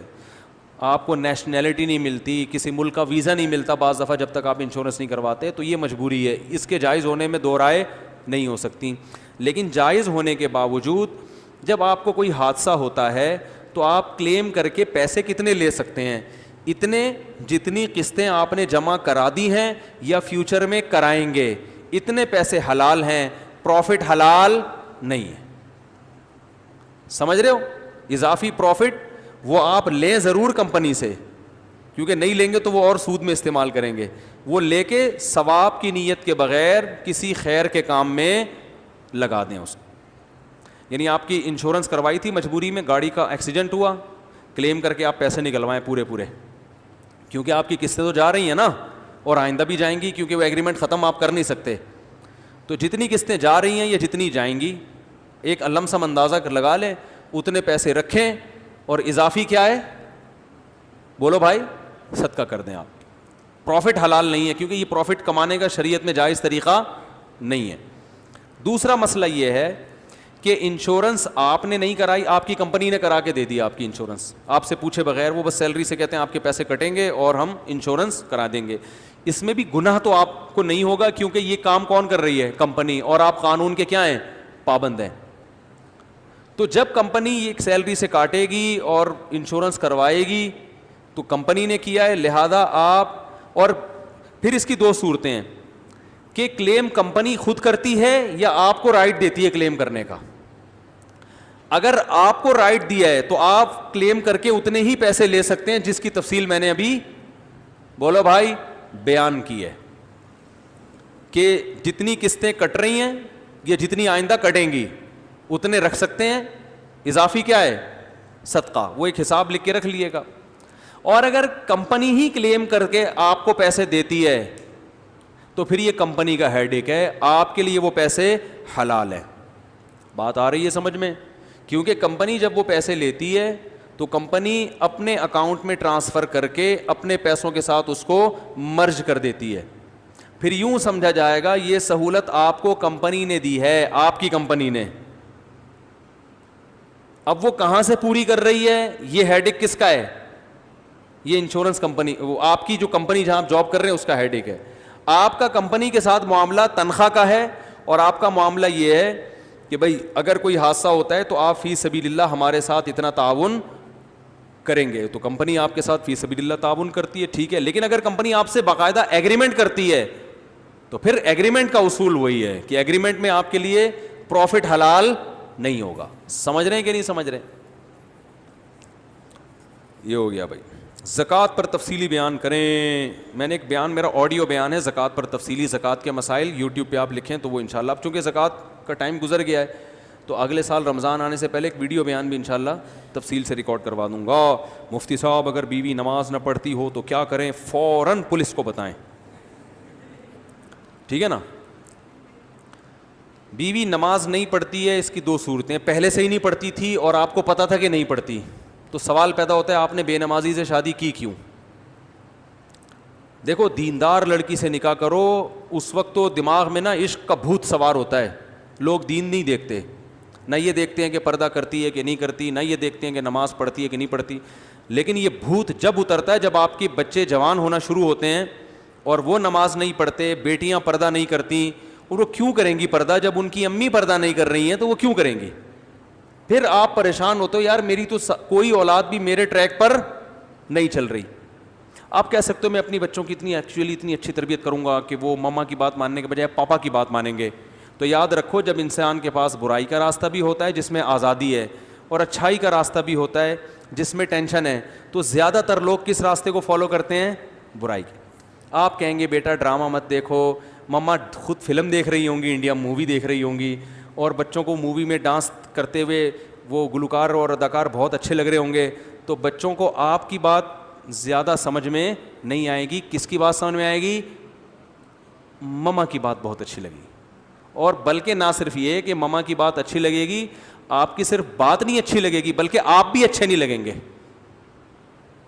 یا تو اتنا ہوتا ہے نا آپ اچھے لگ رہے ہیں, باتیں اچھی نہیں لگ رہی, 2-4 دفعہ آپ نے وہ باتوں کو ریپیٹ کیا نا, بیٹا یہ کیا ہے ہاف سلیو لیس کپڑے پہنے ہوئے پرس لٹکا کے گھوم رہی ہو, یہ کیا ہے, یہ کیوں 6 گھنٹے ہو گئے ڈرامہ تمہارے ختم نہیں ہو رہا, فلم ختم نہیں ہو رہی, ایک مووی دوسری مووی اور یہ سب جو ڈرامے بازی ہو رہی ہے. تو 2-4 دفعہ آپ نے نصیحت کی تو بچی کو آپ کی باتیں اچھی نہ لگنے کے ساتھ ساتھ آپ بھی اچھے نہیں لگیں. بولیں گے پتہ نہیں کس قسم کے ابا ملے ہمیں, ان کے اب ڈیڈی دیکھو کتنے اچھے ڈیڈی ہیں, ان کو خود سینما گھر لے کے جاتے ہیں. پاپا تو ایسے ہوتے ہیں جو مجھے بھی میری مما کو بھی خود بٹھا کے نئی فلم آئی ہے دکھانے لے کے جائیں, اس طرح کے ہوتے ہیں. یہ کس قسم کے پاپا اللہ نے ہمیں عطا فرمائے. بغاوت ہوگی, میں جانتا ہوں گھروں کے حالات, میں باتیں جو کر رہا ہوں نا وہ زمینی حقیقت پر مبنی باتیں کر رہا ہوں جو رپورٹس آ رہی ہیں, ایسے نہیں کہ فرضی قصے سنا رہا ہوں آپ کے سامنے. تو اس لیے میرے بھائی عورت کو بھی چاہیے کہ خود دیندار ہے تو شادی کہاں کرے؟ دیندار آدمی کے ساتھ. اور مرد ہے تو کس سے کرے شادی؟ دیندار لڑکی کے ساتھ. بلکہ خود دیندار نہیں بھی ہو تو ہر آدمی چاہتے میری اولاد تو نیک ہو نا, تو اولاد آج کل ماں کو فالو کرتی ہے, ابا کو. بیوی لفٹ نہیں کراتی, اولاد کہاں سے لفٹ کرائے گی بھائی؟ ابا کی حیثیت ہمارے معاشرے میں آج کل خانسامہ کی ہے, جس کا کام ہے گھر کے کام کرنا, ٹیوب لائٹ خراب ہو گئی تو الیکٹریشین کو لا کے ٹھیک کروانا, واپسی پہ انڈے لیتے ہوئے آنا, صحیح ہے نا, واپسی پہ آلو پیاز لیتے ہوئے آنا, گوشت لیتے ہوئے آنا, بچوں کی فیسیں پے کرنا, گھر کا رینٹ اگر ہے تو کرائے پر کرایہ دینا اس کا. یہ ساری چیزیں چلتی کس کی ہے بھائی؟ وہ خواتین جو میرا بیان نہیں سن رہی ان کی بات کر رہا ہوں, جو بیان سن رہی ہیں ان کے علاوہ کی. چلتی کس کی ہے؟ عورت کی چلتی ہے, سب کی چلتی ہے. اس میں ایک صاحب بڑے فنٹر بننے ہوئے کہہ رہے تھے میں تو گھر میں میری بیوی کی نہیں چلتی, میری چلتی ہے. میں نے کہا یہاں یہ باتیں بہت اچھی ہیں, آپ چونکہ ابھی گھر میں نہیں ہیں تو یہ جو باتیں آپ کر رہے ہیں نا میرے گھر میں میری چلتی ہے بیوی کی نہیں چلتی, یہ چونکہ ابھی آپ یہاں ہیں نا تو یہ بہت زبردست بات کی آپ نے, بڑا مزہ آیا. یہ گھر میں کہہ کے دکھاؤ, ٹھیک ہے نا, صحیح ہے نا. تو نبی صلی اللہ علیہ وسلم نے ارشاد فرمایا ان تلد الامۃ ربتہا, قرب قیامت میں باندی اپنے آقا کو جنے گی. کیا مطلب؟ ہر کام الٹا شروع ہو جائے گا, جس کی چلنی چاہیے تھی اس کی نہیں چلے گی, جس کی نہیں چلنی چاہیے تھی اس کی چلے گی. تو بہت سی چیزوں میں عورت ہی کی چلنی چاہیے لیکن ہر چیز میں تھوڑی چلنی چاہیے. تو بہت سے گھروں میں اب سیٹ اپ کیا ہو گیا ہے؟ الٹا ہو گیا ہے. تو ایسی صورت میں تو دیندار عورت کی اہمیت پہلے سے زیادہ بڑھ جاتی ہے, کیونکہ آپ کے بچے نے اماں کو فالو کرنا ہے, ابا کو فالو نہیں کرنا. تو اس لیے بہت اہمیت ہے بھائی, با پردہ لڑکیاں لے کر آیا کرو, شادی کرو ان سے, دیندار, پہلے سے نمازی ہوں, وہ دیندار ہوں, مدرسے کی عالمہ ہو تو بہت اچھی بات ہے, ان کو دین کا علم بھی ہوتا ہے. تو اس جگہ ایسے جگہوں پہ پھر وہ 100% درست دنیا میں کوئی بھی نہیں ہوتا. مصیبت یہ ہے کہ لوگ کسی عالمہ سے شادی کر لیتے ہیں اور پھر ایک اس کو رابعہ بصریہ فرض کر لیتے ہیں کہ چونکہ یہ عالمہ ہے تو یہ تو امی عائشہ رضی اللہ تعالیٰ عنہ جیسی ہوگی, ٹھیک ہے نا, لہذا اس کو میں پاپے بھی کھلاؤں گا تو کھا لے گی, کیونکہ نبی کے گھر میں تو 40 دن کھانا نہیں پکتا تھا, امی عائشہ نے برداشت کیا, میرے ہاں تو ماشاء اللہ اللہ کا دیا سب کچھ ہے. تو وہ کمپیئر کرتے ہیں اس زمانے کی عورتوں سے, تو یہ بھی غلط ہے بھائی. وہ ہے تو اسی دور کی نا, اگر عالمہ ہے تو بس ٹھیک ہے, اس میں کچھ خوبیاں ہوں گی کچھ خامیاں ہوں گی, لیکن اتنی خامیاں نہیں ہوں گی جو بالکل ایک آزاد عورت میں ہوتی ہیں, جو بالکل ہی کنٹرول سے باہر ہو. اتنا کم از کم اطاعت کر لے گی کہ آپ کی مرضی کے بغیر گھر سے باہر نکلے گی نہیں, آپ کی مرضی کے بغیر گھر میں کسی کو آنے نہیں دے گی, آپ کے بٹوے سے پیسے چرائے گی نہیں. کسی عورت میں 3 کوالٹیز اگر اس زمانے میں ہیں تو میرا خیال ہے وہ جنتی ہے بھائی. وہ آپ کی مرضی کے بغیر کسی سے فون پہ باتیں نہ کرے, ٹھیک ہے نا, آپ کی مرضی کے بغیر گھر سے باہر نہ نکلے, اور آپ کی مرضی کے بغیر کسی کو گھر میں آنے نہ دے. اور کیا چاہیے بھائی, باقی تو روٹی موٹی انڈے پراٹھے اس میں کمی کوتاہی ہے تو سب جگہوں پہ ہوتی ہے, نمک زیادہ ڈال دیا کم ڈال دیا, کھانا نہیں پکایا ہوٹل سے لے آؤ جا کے, وہی ریٹ ہیں بھائی گھر کے بھی آج کل. اور بھائی گھر میں بیوی نہاری نہیں بنا رہی, جا کے ہوٹل سے لے آؤ, وہی ریٹ چل رہے ہیں آج کل. گھر پہ اور باہر کا اتنا فرق نہیں پڑتا. ان چیزوں پہ سختی کرنا کہ یہ کھانا نہیں پکاتی, یہ پھر مردانگی کے خلاف ہے یہ چیزیں. تو یہ جو معاملہ چل رہا ہے نا, دیندار عورت اس زمانے میں کسی کو مل جائے بہت بڑی اللہ کی نعمت ہے. آپ کو پتہ ہے جو بے پردہ عورتوں سے آج کل شادیاں ہو رہی ہیں, میں نیگیٹو سوچ نہیں رکھتا, میں نہیں کہتا کہ جو عورت پردہ نہیں کرتی وہ بری ہے, ایسا بالکل نہیں ہے. بہت سی عورتیں پردہ نہیں کرتی لیکن وہ اپنے شوہر سے وفا کرتی ہیں, ان کے کسی سے غلط تعلقات نہیں ہوتے, بہت سی ہیں, کسی پہ کوئی منفی سوچ نہیں پیدا کر رہا. لیکن ماحول اتنا خراب ہو گیا ہے کہ آج نکاح کے بعد شکوک و شبہات پیدا ہونا شروع ہو جاتے ہیں, کیونکہ آزادی اتنی ہو گئی, موبائل ہر ایک کے پاس ہے, فیس بک پہ ہر ایک کا اکاؤنٹ بنا ہوا ہے. تو اگر آپ کسی باپردہ خاتون سے شادی نہیں کرتے تو شیطان کو آج کل وسوسے پھیلانے کا موقع مل جاتا ہے. آپ کہیں یار جب اس کی شادی سے پہلے اتنے فرینڈ تھے تو پتہ نہیں شادی کے بعد ان فرینڈ سے ہو سکتا ہے سلام دعا ہو. یہ وسوسے آج کل شیطان پیدا کرتا ہے, غلط ہے, نہیں ہونے چاہیے لیکن ہوتے ہیں. میرے پاس کیس آتے ہیں نا, یار میری بیوی کے اتنے دوست تھے, میں نے شادی کر لی, وہ کہتی تو ہے کہ اب کوئی نہیں ہے, لیکن یار خود اپنے حرکتیں بھی تو ٹھیک نہیں ہوتی نا. اس کو پتہ ہوتا ہے جب میری اتنی فرینڈس تھیں ان سے میری دوستی ختم نہیں ہوئی ہے تو اس کو بھی اپنے فرینڈ سے دوستیاں ختم نہیں ہوئی ہوں گی. تو یہ اتنے شکوک شبہات آج کل میاں بیوی کے رشتوں میں دراڑیں پڑ گئی ہیں کہ الامان والحفیظ. اتنے شکوک, اس میں وہمی بھی ہوتے ہیں بہت سے جو بلا وجہ شک کر رہے ہوتے ہیں, اور بعض دفعہ ایسے ہوتا ہے کہ ہوتا کچھ نہیں ہے لیکن شیطان کو موقع مل جاتا, کوئی ایسا کام ہو جاتا ہے. اب لڑکی کے پرانے فرینڈ کا فون آ گیا, وہ بیچاری گھبرا گئی کہ میاں نہ دیکھ لے, حالانکہ وہ نہیں بات کرنا چاہ رہی, لیکن اس کی گھبراہٹ میاں نے ٹریس کر لی. میاں فون چیک کرتا ہے, فون کرتا ہے, ستار بھائی نکلتے ہیں, وسیم بھائی نکلتے ہیں, کلیم بھائی نکلتے ہیں.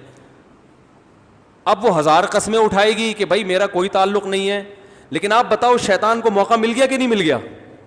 شیطان کہے گا بھائی اس کا تو کام ہے قسمیں اٹھانا, یہ تھوڑی مانے گی, اتنی نیک ہوتی کہ سچی قسم اٹھاتی تو پھر دوستی ہی رکھتی کیوں.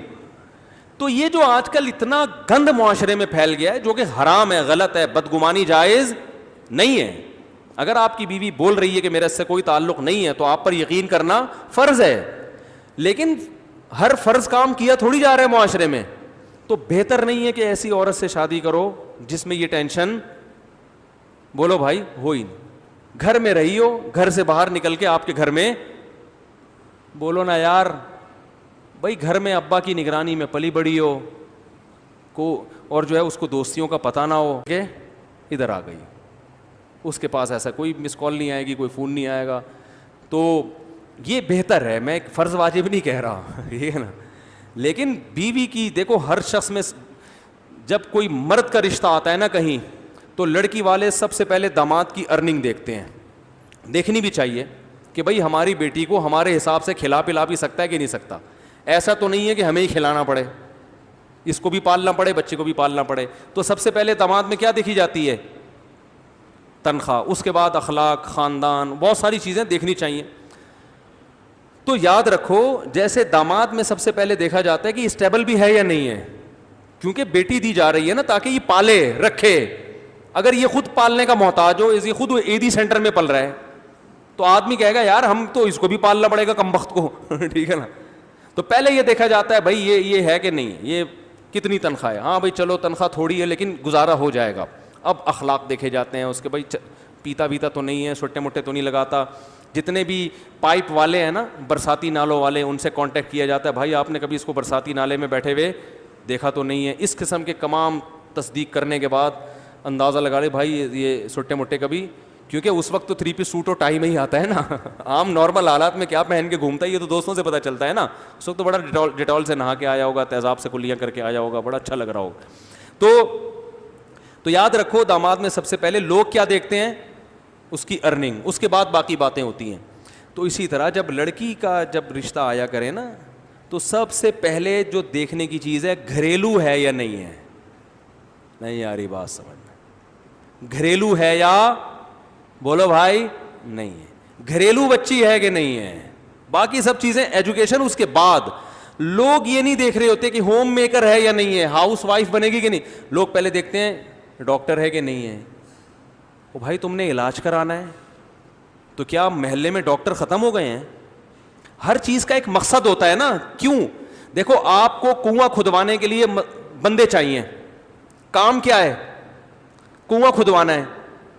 تو مزدور آئے, 4 آ گئے, آپ کو ضرورت 1 کی ہے. ویسے تو اتفاق سے 4 کی مثال آ گئی, دیکھ لو آپ. خیر 4 مزدور آئے, آپ کو ضرورت کس کی ہے؟ 1 کی. اب آپ نے کہا یار میں نے کام, میرا جو بیسک کام ہے وہ کیا ہے؟ کنواں کھدوانا ہے. تو آپ نے بولا بھائی میں 4 کا انٹرویو لیتا ہوں, جو مجھے زیادہ سوٹیبل لگے گا اس سے کھدواؤں گا. ایک سے پوچھا آپ کی کیا کوالٹی ہے؟ اس نے کہا میں میڈیکل سائنس کا ڈاکٹر بھی ہوں, یہ دیکھو میری سرٹیفکیٹ دیکھو, میں نے MBBS کیا ہوا ہے. آپ کہیں گے سر بڑی نوازش آپ کی, آپ اپنی کلینک کا نمبر مجھے دے دیں. کنواں کھدوانے کے قابل آپ, کیونکہ آپ کی باڈی سے پتہ چل رہا ہے کہ آپ علاج اچھا کر سکتے ہیں, کدال اٹھانا آپ کے بس کی بات نہیں ہے. دوسرے سے پوچھا, اس نے کہا میں بہت اچھا حکیم ہوں, چورن بہت اچھا بیچتا ہوں ہاضمے کا, اور بہت کچھ ہے, آپ کرو گے کام؟ بولے کہ بھائی تو جو مرضی ہے یار, تو حکیم ہے تو.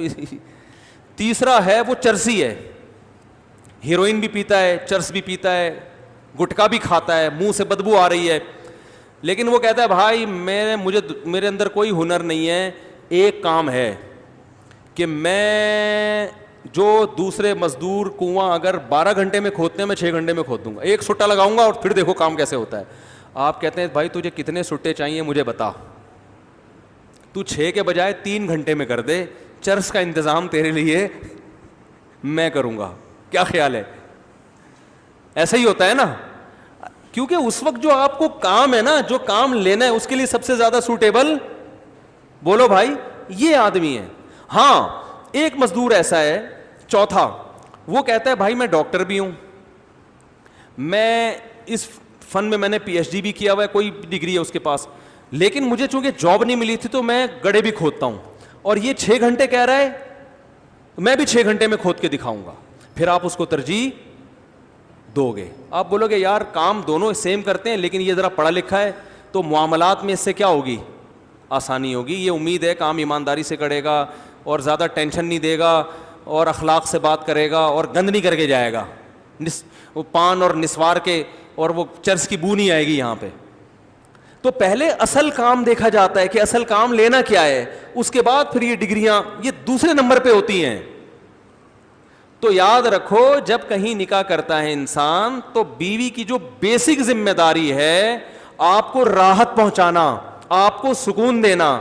جب آپ گھر میں آئیں تو کوئی پوچھنے والا ہو, ایسا نہ ہو کہ جب آپ گھر میں آئیں تو وہ بھی آفس میں بیٹھی ہوئی ہو, کوئی لفٹ کرانے کے لیے گھر میں تیار بولو بھائی ہو ہی نہیں.